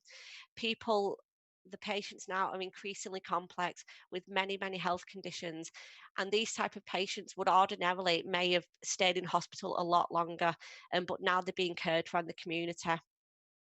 So some of the unique traits I consider when I think about nursing in the community is the privileged position that we find ourselves in. We're a guest in people's homes, and at times that community nurse may be the only person that patient has contact with that day or that week if they have no family. So we are a strong advocate for patients as well. District nurses are with patients and their families at times when it could be considered to be the worst time of their life, when their loved one is approaching the end of their life.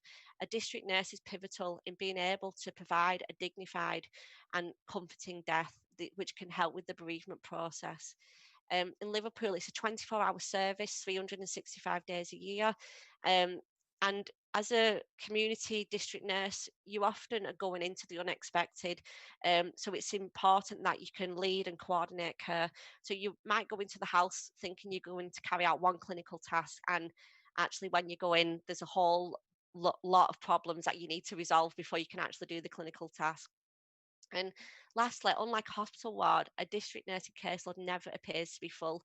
People know that they can rely to a community nursing team and the patient will be seen. They never seem to close the doors and say that we're at capacity at the moment. So I'm sure if anyone has had personal experience with the community nursing team or a district nurse in Liverpool or further afield, I hope you share the same feelings that I have of what an excellent service it is and how lucky we are to have it.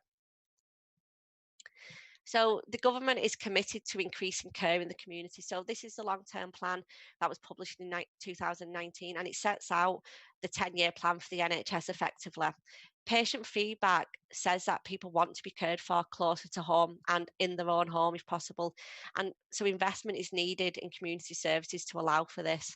As you can see, currently, community contacts account for 10 billion of the NHS budget. So it's a lot of money that is needed to be invested in this service to continue the good work that's being carried out.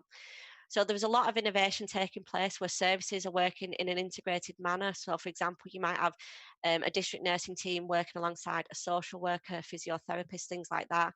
So instead of having time where you've got to refer to all these services, it's just an instant point of contact where the patient gets whatever professional that they need to effectively keep them out of hospital and keep them at home if that's what they want. So next is just some testimonies from district nurses. I asked a couple of colleagues what they felt was good about being a nurse in the community. And as you can see, Anne-Marie feels that she doesn't meet patients, she actually meets people in an environment where they're most comfortable, which I also agree with. When a patient is in their own home compared to a hospital environment, you get to see how they really are, how they actually live, you know, who their family support is. Rosie, again, considers it a privilege to enter a patient's home, and she was very proud to be a district nurse. And Susan says that district nursing is the grassroots of the community, and you do really integrate into a family. And because we have patients on the caseload that could be on for years and years and years, for, you know, having visits every day, twice a week, and you really do get to know the patient and they get to know you as well, and you're able to build that therapeutic relationship. So here is just some of the things that district nurses have been involved in during COVID. So the community setting worked alongside hospitals to facilitate earlier supported discharges. This was to help provide occupancy within a hospital setting, so patients could be admitted with COVID and be treated in the setting that they needed to be treated in. District nursing teams have utilised digital working and responded to the need to work remotely, which I know a lot of other services in society have as well. And again, it's had to be done quickly and a new way of working, but they've adapted really well. The main take home point is that district nursing continued to provide a service all the way through the pandemic to patients. District nurses were still going into patients' home, they were still treating people, and they were still providing a service when they need it. I have been informed that end of life care significantly increased due to the pandemic and patients who may not have been suitable for hospital admission. So having to make that immediate relationship with a family that you've only just met in such a sensitive circumstance does really take excellent communication skills in order to provide comfort for the patient and their family at this the very, you know, upsetting time that we found ourselves in. So the title of district nurse is actually an awarded title. So you have to complete a post-qualification course in order to call yourself a district nurse, if you like. So that's just like it was many years ago when the service was founded, when you was called a Queen's nurse. So actually the closest one to Liverpool is at Liverpool John Moores in the neighbouring university, and it's an excellent programme run by Sally Sprung, who is the programme leader, who you can see in the picture there, and she's also a Queen's nurse. She's actually the person who inspired me to apply for the title. So there are currently 28 universities running this course, and there is a need for this to increase, because given the amount of patient contacts that we have and the value that that the qualification has to underpin practice. So some of the things that you learn on the course is leadership, a strategic overview, prescribing, excellent coordination and decision making skills. So when you start this course, the practitioner that you come out at the end of it is very different than the one that you started. You're just more aware of different things that will improve your practice as a community nurse. So, as Florence advocated, research and evidence is required in order to evoke change. Therefore, myself and Sally are undertaking a piece of research in relation to demonstrating the value of the SPQ qualification, so that we can share this with health trusts in order that they continue to release and fund staff to complete this course. The Q&I are also doing valuable work in this area and also have published several reports regarding the value of a district nurse and the benefit of patients receiving a district nurse visit, if you like, amongst community nurse visits. So the title of this research is A Qualitative Exploration of the Feelings, Thoughts, Experiences and Expectations of Student District Nurses working towards the SPQ qualification. So effectively this is two focus groups. So one focus group was held at the start of the course and the second focus group is planned for the middle of this month. And it's just to see from a qualitative aspect how the practitioners, how the students have changed from the beginning of the course to the end of the course. Obviously, it would have been face-to-face, but due to the current situation, like everything else, this is going to be carried out via Zoom, and it's hoping that these will be published in a journal in autumn 2020, just to validate what we already know, but actually just to put it in real life evidence, if you like. And another really good piece of research that is taking place in Liverpool is a student called James Owen is completing a PhD project, and he is looking at the social, political and educational history of district nursing in Liverpool. So the content will be made up of interviews past and present district nurses studying archived records of verbal testimony. And you can see the comments in the slide are from nurses in 1992 and 1993. But as you can see, they're not much different to the comments that I have received of today, which have the same core elements, that it's a varied role, rewarding, and most of all, it's a very, very privileged role to find yourself in, to be allowed into another person's house when they potentially are at the most sensitive and need a nurse there. So lastly, thank you very much for listening to my talk. I hope you found it informative. And I think this quote is very relevant to all types of employment and job roles that Florence gave. So let us never consider ourselves finished nurses. We must be learning all of our lives. So this really is just to reinforce that we must always strive to keep learning, increasing knowledge, and just be the best that we can be in whichever role that we are in. So thank you for listening. That was brilliant, Helen. Thank you very much. It's really amazing to hear the very rich history of many buildings in Liverpool, which I think a lot of us actually take for granted. I know I'm certainly guilty of that. We've got a couple of questions from our audience, but I wanted to start just by asking one of my own. So when that training school for nurses first started in Liverpool, what kinds of young women were actually going to the training there? Was it mostly local young women? What kind of families did they come from? Yeah, so it would have to be, they would have to have an element of education, so they would have to be able to read and write to be able to perform to the standard that Florence wanted her nurses to be as a result of going to the nursing school. So at first it would be locally, but as a result of the London nursing school and the Liverpool nursing school opening, it actually created like a domino effect of other nursing schools opening, so to increase the pool of nurses, and that's how the reputation of a nurse just grew and grew and grew. Previous to that, it would have been uneducated people that were kind of doing a poor person's job, if you like. But with anything, as the reputation grew, then the pool of nurses grew that people could be employed from. Yeah, okay, thanks for that. I'm looking at our audience questions. We've got one top question here. What are the current issues for nurses that you think Florence would be most concerned about? Oh God, I think. I think currently. There's one obvious one, I suppose. What did you say? There's one obvious one, I suppose. You mean the pandemic that we find ourselves in? Yes. Yeah, I mean, obviously that is a common one. I think the fact that nurses have been put into the media spotlight, and actually all the good work that is taking place, is there for everyone to see. And I don't think there's anyone who hasn't been had exposure to a nurse and what they do. But I think people maybe didn't really know what the role of the nurse was. But actually, we've seen, we've had documentaries where you can actually see what takes place. And actually, I think that's had a positive response to people wanting to become nurses, because it's been seen as such a rewarding job. I think also the fact about student nurses. So from my point of view, the student nurses, the end of their degree is not being what they expected. So, the university life wasn't what they expected, but they were called up to the front line quite quickly, quite unexpectedly, and they actually rose to the challenge. If personal circumstances didn't allow, then a small minority of people couldn't go to the front line, but overwhelmingly, most people did. And I think that is just a positive sign of nurses of the future.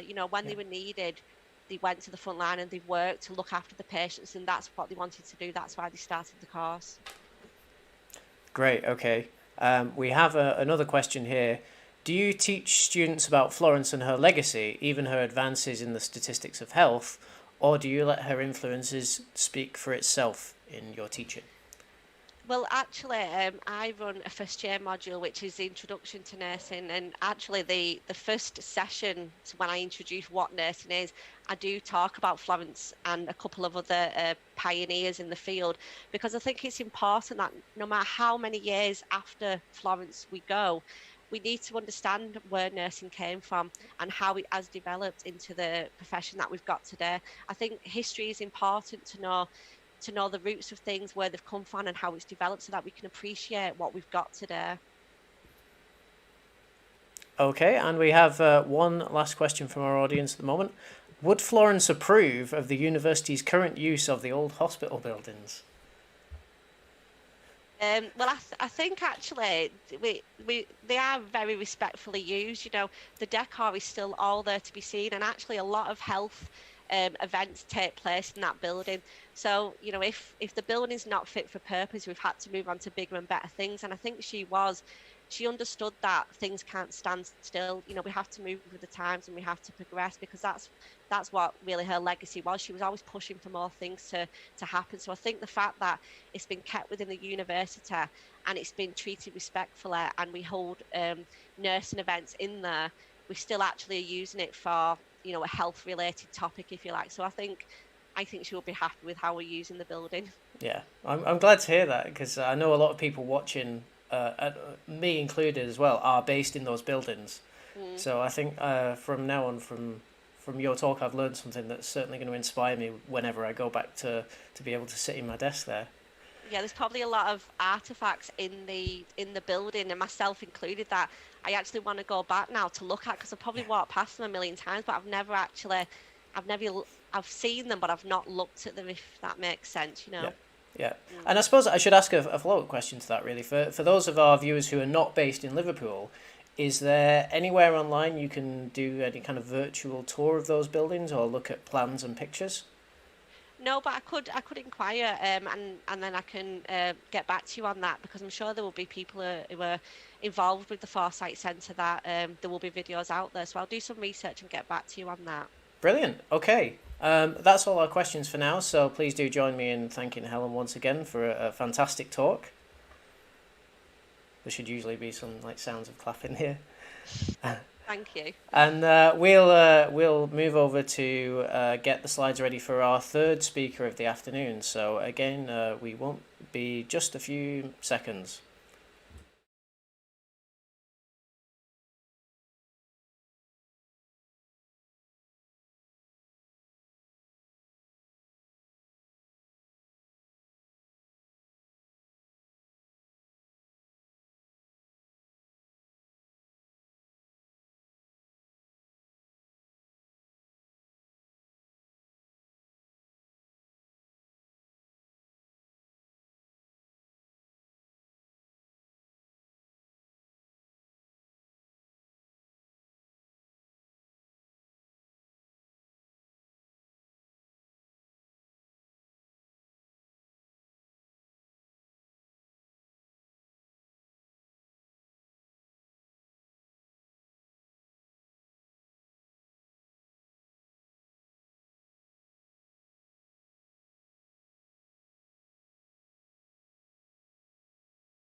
Okay, welcome back. Now let me introduce our final guest for this afternoon, Dr Rhian Davies, who is a data scientist at Jumping Rivers.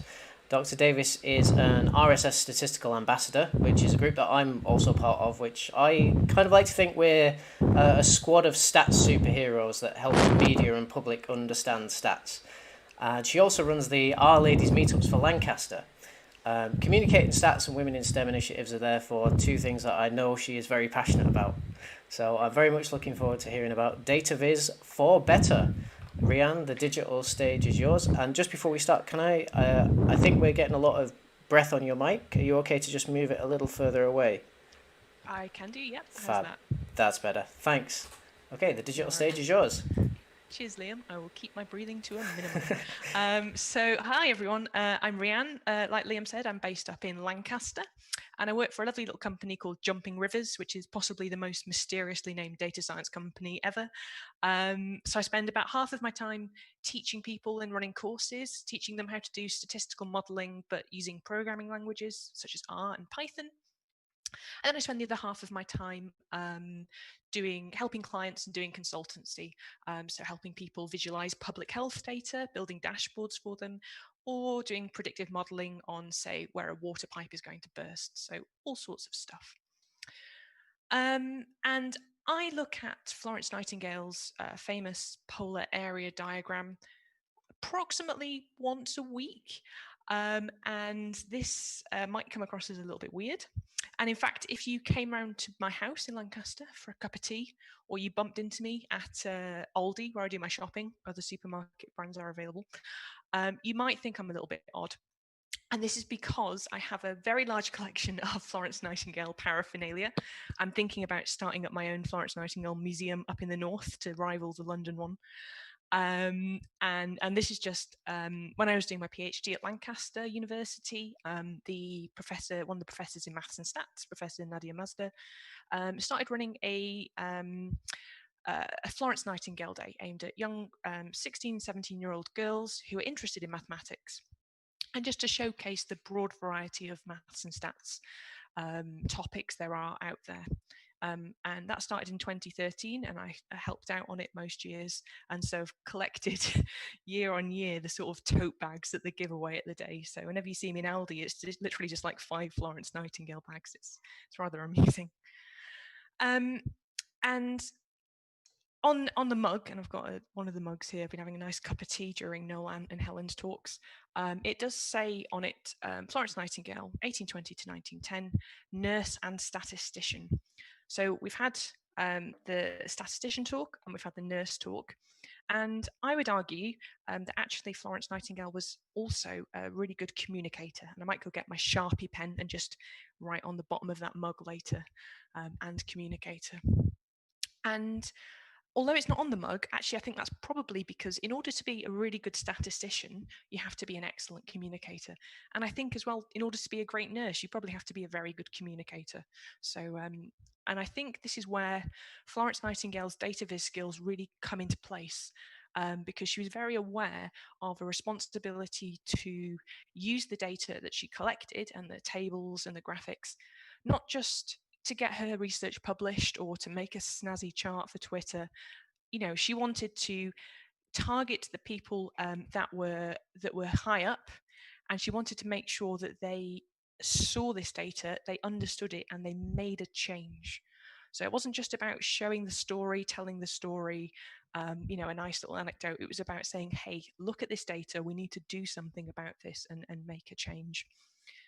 And this also reminds me of the Royal Statistical Society's tagline, data, evidence, decisions. And sometimes I think we neglect the third aspect, the decision side, and the RSS does a lot of work towards, actually making change in policies. And I think this is something that Florence was very aware of. She was very aware that the graph had to, actually result in some change. Now, when I think about graphs and tables and trying to use information to, change something, I actually think of where it went wrong first. This is the anecdote that comes to mind when I was thinking about using data and make decisions. And that's the very sad story of the Challenger disaster. I don't want to talk about this too much. I'd rather talk about Florence, but this is a interesting example of where data and graphs were not quite enough to convince the powers that be to make a change, and it resulted in the loss of 7 astronauts' lives. So the challenge disaster, if you don't know, this was a rocket launch in 1986.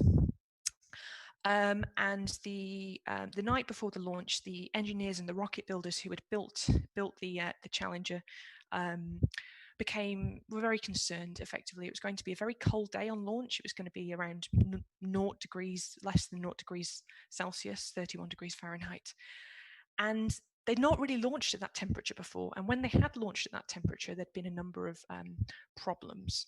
So the night before, they put together this slide deck, 13 bits of information. And the data on the left is one of the 13 charts that they made available. And what happened, if you don't know the story, and it's a huge story, so I'd recommend you go away and read about it after this. I can't quite summarize it in 30 minutes. But what happened is the engineers weren't able to get across the point that, they shouldn't launch. So the engineers said very strongly, one of them actually banging their fists on the tables, we must postpone the launch. There's going to be a disaster tomorrow.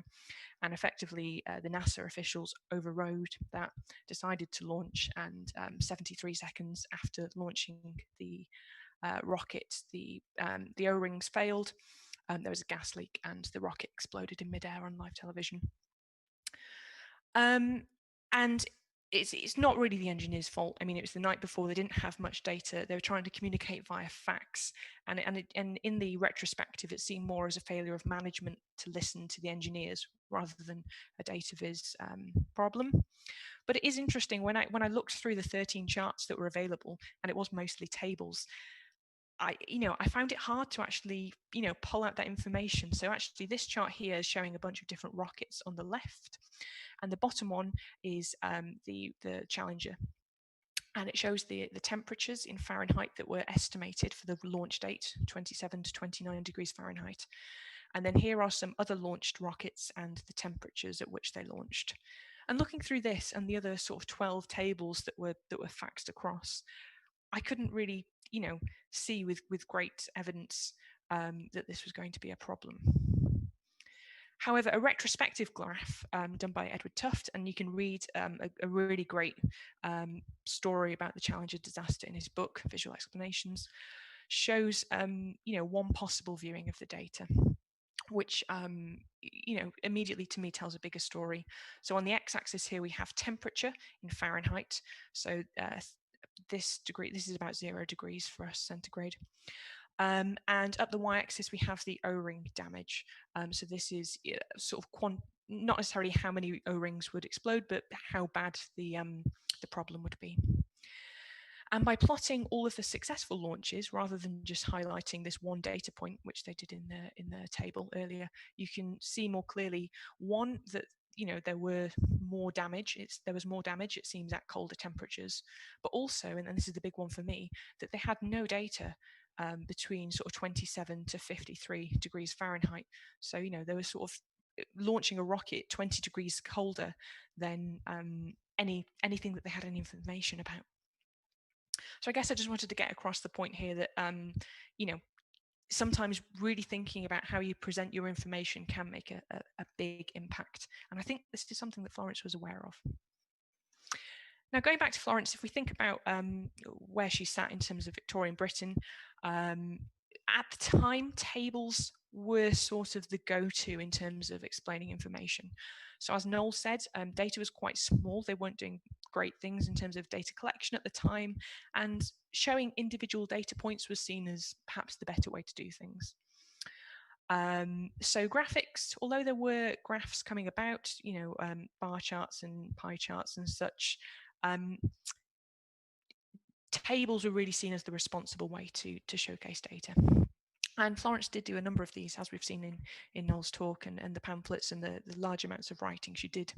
But I think it's interesting to think, before we go into the polar area diagram, where she came from. And if you want to dive into this in more detail, I find Victorian data visualization. Fascinating. So there's just a couple of links here. So this is the Florence Nightingale. This was an article in the most recent Significance magazine about Florence Nightingale and Victorian data viz. This is a nice interactive timeline of seeing all of the sort of classic data visualization techniques through time, such as John Snow's cholera map. And this Data Viz Milestones is a project by Michael Friendly at the University of York in Canada, just showcasing those big milestones in data visualization. But in terms of what came before the rose diagram, so we had in 1801 William Playfair's what's thought of as the first use of the pie chart and circular area diagrams. And I couldn't find a higher resolution image for this, unfortunately. But down here, we've got what we think of the first pie charts. This was representing the Turkish Empire and different areas of the Turkish Empire. So this is 1801. And we think, and Florence's sort of the Crimean War polar area charts 1858. So this is just 1801. And then in 1829, André Michel Curie, who's a French lawyer and sort of an amateur statistician, developed a number of these sort of adapted charts. I guess you could think of these as the first polar area charts. So he did a lot of work. He's sort of seen as the forerunner of the whole school of criminology. Did a lot of choropleth maps across France, but these diagrams he used for two purposes. So the diagrams on the top are actually prevailing wind, so we're showing variations in weather, and this is shown. So the axis here is the compass rose with north on the top, and then each sort of small multiple is a season. So we've got winter, spring, summer, and autumn. So we can see sort of prevailing wind coming from southwest, and then more westerly in June, and then more southwesterly again in August. Sorry, not August, autumn.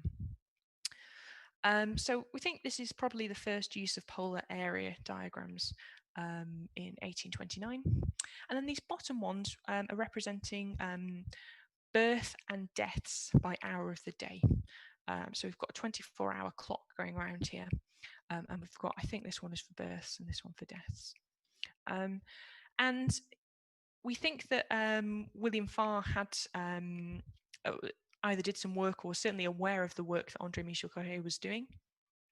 And so it's quite likely that this is where Florence got some inspiration to create the polar area diagrams that we know today.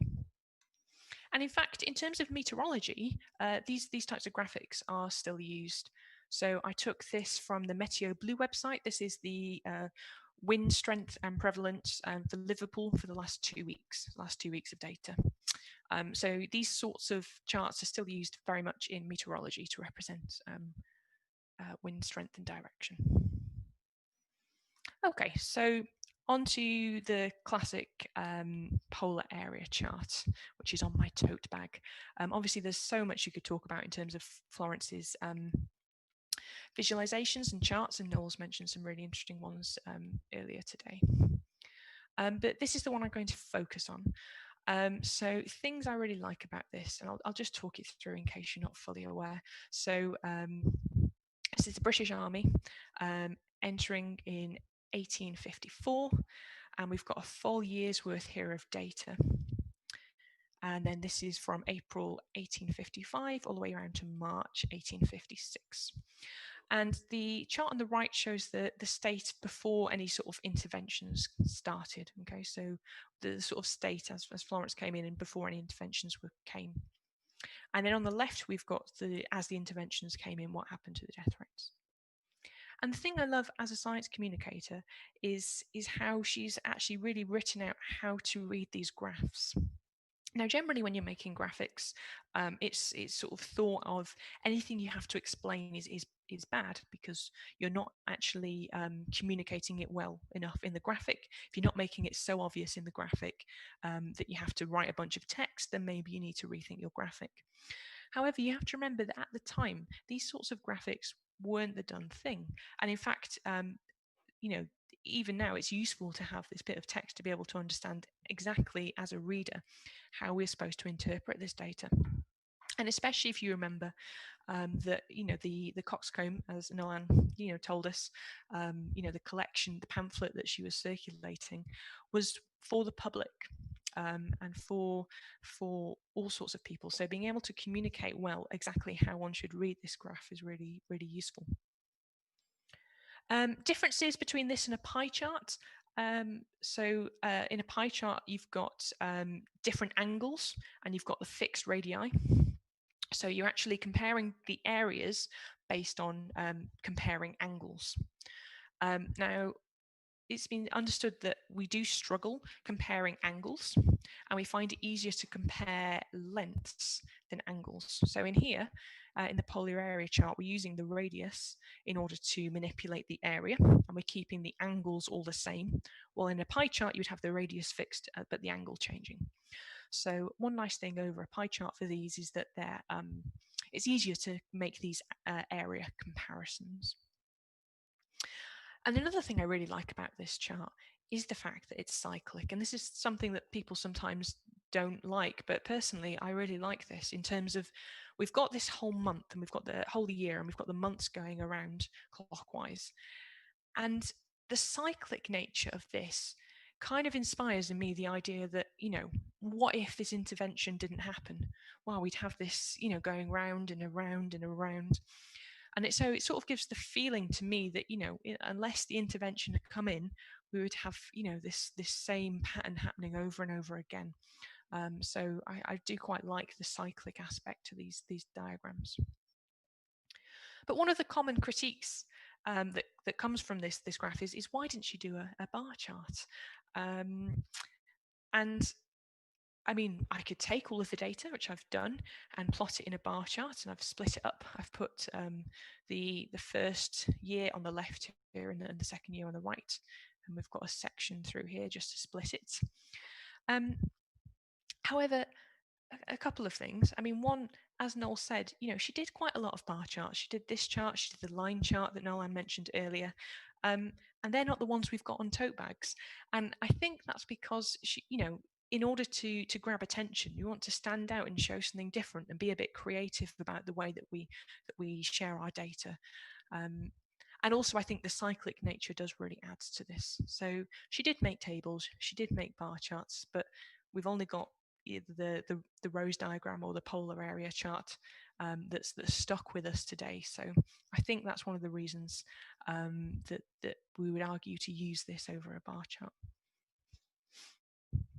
Okay, talking of bar charts, how do we actually take a bar chart and create a polar area diagram ourselves? So I'm just going to put a little bit of R code on the left and graphing on the right. So I'm going to take a data set that I've made up, just going to increase the text size for you. And I'm going to plot a category on the x-axis, and I'm going to plot a number on the y-axis. And I'm going to make a bar chart. I'm using a package in R called ggplot2. So I'm just going to create a column plot, which is just going to give me A as value 1, B as value 3, and C as value 2. I'm just going to color those in as well, just so we can see it in a bit more contrast. Now, if I want to convert this into a polar area chart, so I want it circular coming around the outside, in R, the easiest way I can do that is by transforming from Cartesian coordinates, so x, y axes, to polar coordinates using radians. And I can do that just by converting using the function coord polar. And that will transform this bar chart into this polar area diagram. Now, the eagle-eyed among you may feel a little bit uneasy about what I've just done. And if you look carefully, you might notice something. So the area of this pink, let's just say it's of area 1. This green one here, which was supposed to be the value 3, so 3 times bigger, is actually 9 times bigger in area. because we're doing this area transformation, doing pi r squared. So effectively, the area of the green is 3 times bigger than the area of the red. And same with the blue. So the area of the blue is 4 times bigger than the area of the red. And this is a natural stage of doing this conversion. And you can tell because if you read off the sort of length of the radius, the red has got a radius of length 1, the blue has got a radius of length 2, and the green has got a radius of length 3. So in order to correct for that, we need to take the square root. So we can transform the y-axis using a square root transformation, and this will make sure that the areas are comparative. And it is thought that people find it easier to naturally compare areas than they do to compare radius or line lengths when they see a chart that is made this way, so a pie chart or a polar area chart. Now, one thing you'll notice is that this graph basically overestimates the size of the green sector. Okay. And in terms of Florence's diagram and the batwing diagram that Noel-Ann mentioned earlier, this is effectively what's going on. So she's actually representing the data, like she said in the note, by you compare the lines. However, we are often drawn to area, and I mean, she could have chosen to leave this because it would have played in her favour. If the public thought this overemphasis on the number of curable disease or preventable diseases, that actually worked towards her cause. But I think she did want to be accurate and not misleading, which is why we ended up with the diagram that we know today. So for a bit of fun, I did want to have a play around. I'm a programmer. I did want to have a go at recreating this in R. And all of the data for this, for the polar area chart, and for a number of different historical data is available in an R package called HistData. And I'm very aware that I can never spell the word package. It's just one I can't type properly. And this package has got lots of different historical data for you to have a play around with in R. And this is the data used to create the polar area chart. And the thing I love about the polar area chart is because she's got her nice description and everything's laid out really well, actually I found it quite easy to replicate the basics in R once I had the data. So to think that, 150, 170 years later from when that first diagram was created, I can have a look at her printed version from the Wellcome Trust and then recreate it in R in not too long at all is really quite fascinating. Anyway, I won't take you through the code for this, but I'll just show you how I built this up again. So again, I just start with the months on the x-axis and preventable death, the deaths on the y-axis, and create myself a column chart. And then I want to split it up, and I've kept the 1854 to 1855 on the right and the 55 to 56 on the left plot. And then we can do those two transformations. So the polar area coordinates, sorry, the polar coordinates transformation, which does, as you see, overestimate, if you're comparing areas, the disease, the preventable diseases, which are in red. And then I make the correction for the square root, which makes things look more sensible. And then finally, I might want to get rid of some chart junk and maybe just change the colors a little bit. And you can see how very quickly you can actually start recreating the same plot that we know and love. I must say this is not the best recreation in R. The young statisticians sector of the RSS recently did a challenge on Twitter called #FlowViz. And the winner of the most accurate category was Edward Gunning, and there's a link to his GitHub repository here where you can see all of the code. It's done in a very similar thing to what I've done, so building up from a bar chart, transforming, setting the colors. But if you want to see his code, that's fantastic. There's also a link here to the blog post where they go through all of the different entries that came in. There were some lovely creative ones from bubble plots to interactive visualizations. And I love this entry in the child category, which was from Nadita Daz, and she decided she wanted to try and recreate her own version of the polar area chart. And she based it on Athena, who I didn't know until recently was Florence Nightingale's pet owl, who she found and adopted. So you really do learn something new about Florence Nightingale every day. I love that she had a pet owl. It's fantastic. Okay, so bunch of stuff there if you want to have a go at recreating the Florence, the polar area chart. But I guess why? I mean, are they still relevant? So I really like this diagram for a number of reasons, and I think it is good for a couple of different things. So firstly, I think it's a great visualization tool if you're dealing with anything that's cyclic. So the wind data that we talked about earlier, but also times of day. So here's a graphic I found that was recently made by Leah Erb, and she created Seattle collisions by hour. So again, we've got 24 hours on the clock, and each sector shows the number of traffic incidents in Seattle. So I think if you're dealing with any sort of cyclic data, whether that's annual, going through months, or through time, I think it's a really nice way to visualize your data. Another thing I like is another reason I think it would be good is if you're trying to make an impact. You know, we all see bar charts every day, we see line charts, we see tables. And I think seeing something that looks a bit different can catch your eye to the point where you might go and investigate further. And I found some nice examples of this online. This is a company called SportsCord who make data visualization.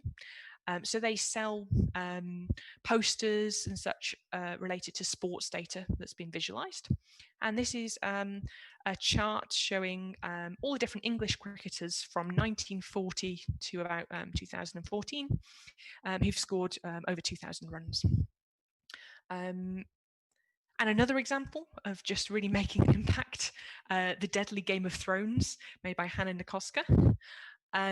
So this is actually an interactive chart. This is just a screenshot of it, but she wanted to show the number of deaths in episodes of Game of Thrones. And yeah, again, perhaps not the most accurate way to display data, but certainly something that's going to make you sit up and pay attention, which I think is one of the fantastic things about Florence's polar area chart. And finally, so I think they work well for cyclic data. I think they work well for making people sit up and pay attention and see something new. And I also think they work really well for small multiples. And so polar area charts scale down really nicely. So this was a quick data visualization I did this weekend of my running data. So I pulled my data on all of my runs from Strava. And then what I did was the area represents the number of runs that I went for that week. Sorry, not that week, that month. So we've got 2015, 16, 17, 18, 19, and until June. So I've not done too much this month. And you can see things like in 2018, I tried to do something called Advent running, which is where you run every single day from December 1st to Christmas. And then you can also see I didn't quite do as much in January, February, where I was obviously quite tired. But I do think that these sort of charts scale down very nicely, and it's a nice way to show a lot of information using small multiples. Okay, so I've talked a lot about the past, and I think it's like Helen was saying, I think history is really important in terms of, you know, knowing where we come from, knowing where these graphics have come from, and delving into historical graphics is fascinating. But I also think it's important to look forward and around at the people that are doing excellent data visualization now. So I've selected a couple of my modern data viz Nightingales that I want to share with you all. So this is Amber Thomas. She's on Twitter as ProQueshAsker, and she's a senior journalist / engineer at The Pudding, which is a great website showing lots of stories about data. So journalistic articles with a real data flavour. And she's done some fantastic work. She's often not always the first author, but she's often doing a lot of the data viz underneath. Work on measuring racial diversity in journalism. Analysing gender tropes in film, that's a fantastic read with Julia Silge. And she did one recently that I really liked around colorism in high fashion. And these are all links if you want to go through them later. I'll just show you a quick GIF of this one. So effectively what she was doing was she took all of the different front covers from Vogue magazine. She took the model's skin colour, and plotted it through time and sort of investigated the link between race and models on the front cover of Vogue. And that's a really interesting interactive viz that you can go and explore here. This is Amber Thomas. Highly recommend you follow her work at The Pudding.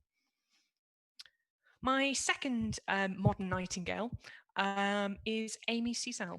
Now, she's a founding member of the Data Viz Society. And she also did this fantastic project on Twitter called #DadoViz. And what she did was every day she challenged herself to make a different visualization using Play-Doh, which was fantastic. But one of the things that got me thinking about Nightingale was actually a wedding. So she met her partner Xander through data visualization. So when they got married, they felt like data visualization should be a key part of their wedding. And I liked that these heart badges that they made slightly reminded me of the polar area diagram. So here, each guest at their wedding was given a badge, and the size of each half of the heart showed how long they'd known the bride and how long they'd known the groom for. Were they, old friends or new friends? And the colour showed how they knew the bride or the groom. But the other thing I really liked about this was not just the visual similarity to Florence's area graphs, but the acknowledgement. So Amy is a professional data visualizer, and she did say, if I'd wanted to make a strictly informative graphic, if I wanted to represent exactly how long I'd known this person, a heart shape would have been impractical. Looking at asymmetric shapes and trying to understand them is difficult. It's unclear, should you look at the line or should you look at the area? That's not clear. But she said she was more interested in creating a feeling. So she wanted to get her guests talking and she wanted them to experience a feeling. And that got me thinking about the polar area chart again, because modern data visualizers sometimes argue it's not the most informative way to display that information. But I think actually by using that chart and sort of grabbing people's attention, it was to, in a way to create a feeling and make people sit up and go, right, we need to make some change here.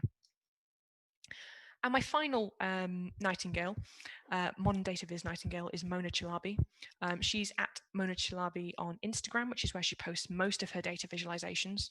She's the data editor for The Guardian, and her graphics span from funny and hilarious and creative. So she looks at all sorts of sexual health data and does some very amusing cartoons that are a little bit before the watershed for today. But she also does some powerful social issues, and she uses Instagram in a very clever way. So I'll just show you a couple of her exhibits. So this is one of the more amusing ones where she looks at the correlation between acne and stress in teenagers. I think that's quite a novel way of plotting things. And she does all of these hand-drawn. On a more related topic, she did a great one on average space between people during COVID-19.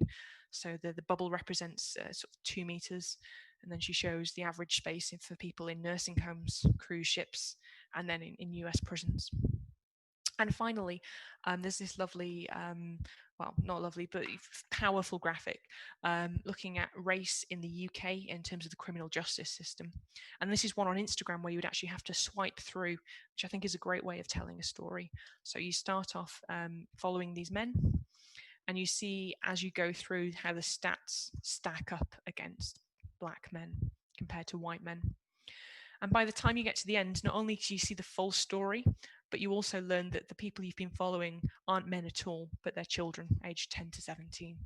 So I think she has a really powerful way to tell stories in a way that will make people sit up and listen and inspire change, which is why she's one of my modern data viz Nightingales. Thank you so much for your attention. There's a link to the slides here, and I look forward to your questions. Fantastic. Well, let's thank Rhian for that. Some really powerful examples there of how data viz, if done correctly, can be used for all kinds of things, right up to social justice. Yep, definitely. And I also always like a talk that features some live coding. So thanks for including that. We've got a couple of questions I can see here. So Our top one is, were the polar area and compass diagrams reproduced in print at the time? And if they were, how did publishers make sure that they remained accurate? Yeah, so that's probably one that is better addressed to maybe Noel-Ann, because I'm not sure I know the answer to this one. The main diagram that I talked about was a later edition, as we've seen these sort of adaptation, and a lot of them I believe she did the publishing effectively herself, so she was kind of self-publishing, which I think is incredible. I've just got this image of her sort of going down the street with these Coxcomb pamphlets going, everyone, it's almost like wandering around with your PhD thesis when you finish going, read it, read it, read it. But I don't know in terms of how there was a reassurance that they would be accurately reproduced. Okay. The next question is perhaps the stock one that science communicators get asked all the time, which is, have you got an all-time favourite chart or data visualization? All-time favourite ever? Yeah. Oh, that's hard. That's mean. No. I've been very much enjoying, on a related subject, the plots that John Burns, I always get his name wrong, at the Financial Times has been doing with the COVID plots recently. Mm-hmm. I think he's been making a lot of, he's been really thinking about how to convey the information, and they've been very fascinating. Get those up. But also, I found it very funny that he actually, because he made them programmatically and he was updating them every day, when the time change came in March, all of his code broke, and he had to stay up until 2 a.m. trying to fix the bugs because he hadn't took into account the daylight saving, which I thought was very funny. Well, I think we've all been there. Yes, we have. I can see one more question from the audience there, which is, what do you think is the best guide for teaching students good practice in data viz?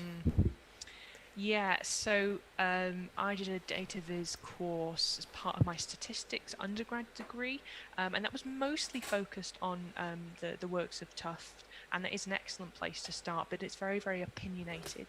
And they are opinions that I personally agree with, but I think in order to really understand and teach students data viz, you have to just actually get out and look at lots and lots of different plots and allow them to make decisions for themselves at the end of the day, and get them to try and communicate stuff, right? Because, you know, you can make the nicest graphic in the world, but if you show it to someone and they don't understand it, then it's no good.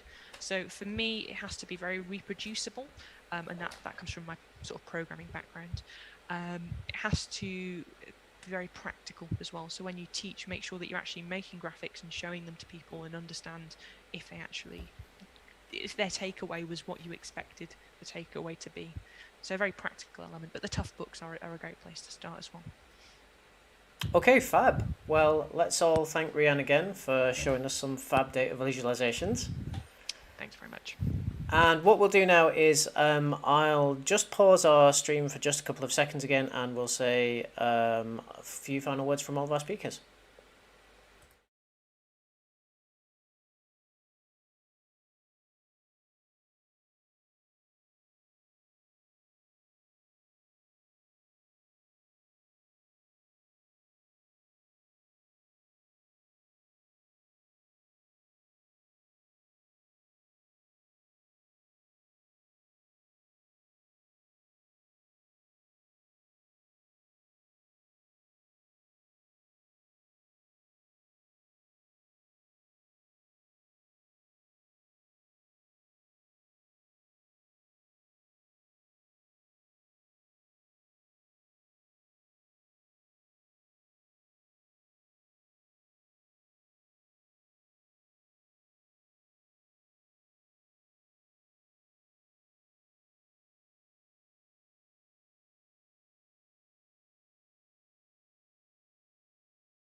Okay, welcome back. We've got all our speakers here, so I can see that there's no more questions in the Q&A. So what I'll ask our speakers to do is just to give us one last nugget of information that they'd like us to take away from their talks today. So we'll start with Dr. Bradshaw. Thanks, Liam. I think the thing from mine is just for people to remember how much Nightingale did regarding data and organising of data, and commenting on the statistical calculations of the day, as well as the fact that the Coxcomb was her pamphlet of diagrams, not the Rose diagram. That's so important. Yeah, I'm going to get that on a tattoo somewhere, I think. Let's go over to Helen now. Yeah, I just think the fact that it's been 200 years since Florence's birth is just testimony to how much she's impacted on nursing, and the fact that we're using her name as a flagship for the Nightingale hospitals to deal with COVID patients just shows how much of an impact she had. And the fact that a lot of nursing does go on in the community, it's not just hospitals, and the district nurse is a very well respected role that that needs to continue and be invested in. Yeah. I realise I said earlier we take those buildings for granted in Liverpool. Certainly we also do take a lot of very talented nurses for granted as well. So thank you for highlighting that today. And now I'll move on to Dr. Davies. Yep, so I would say that the history of data viz is very fascinating, and if you get a chance, do delve into it. And you often get a lot of modern critics of Florence's diagrams, but I would say really remember where they came from and how much of an impact they had at the time, and they actually did something. But I would prefer to leave you with, check out my slides and look at those three women who are doing some excellent stuff, and I just hope in another 200 years we'll have some other great talks to talk about. Yeah.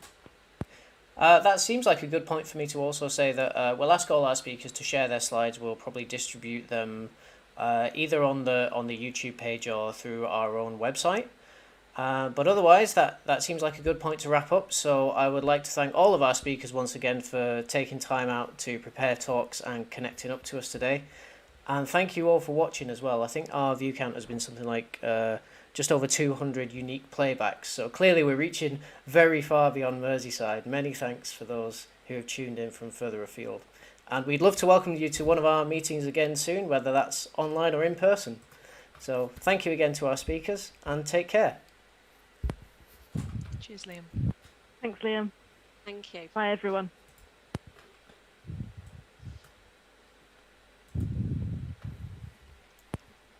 Okay, that is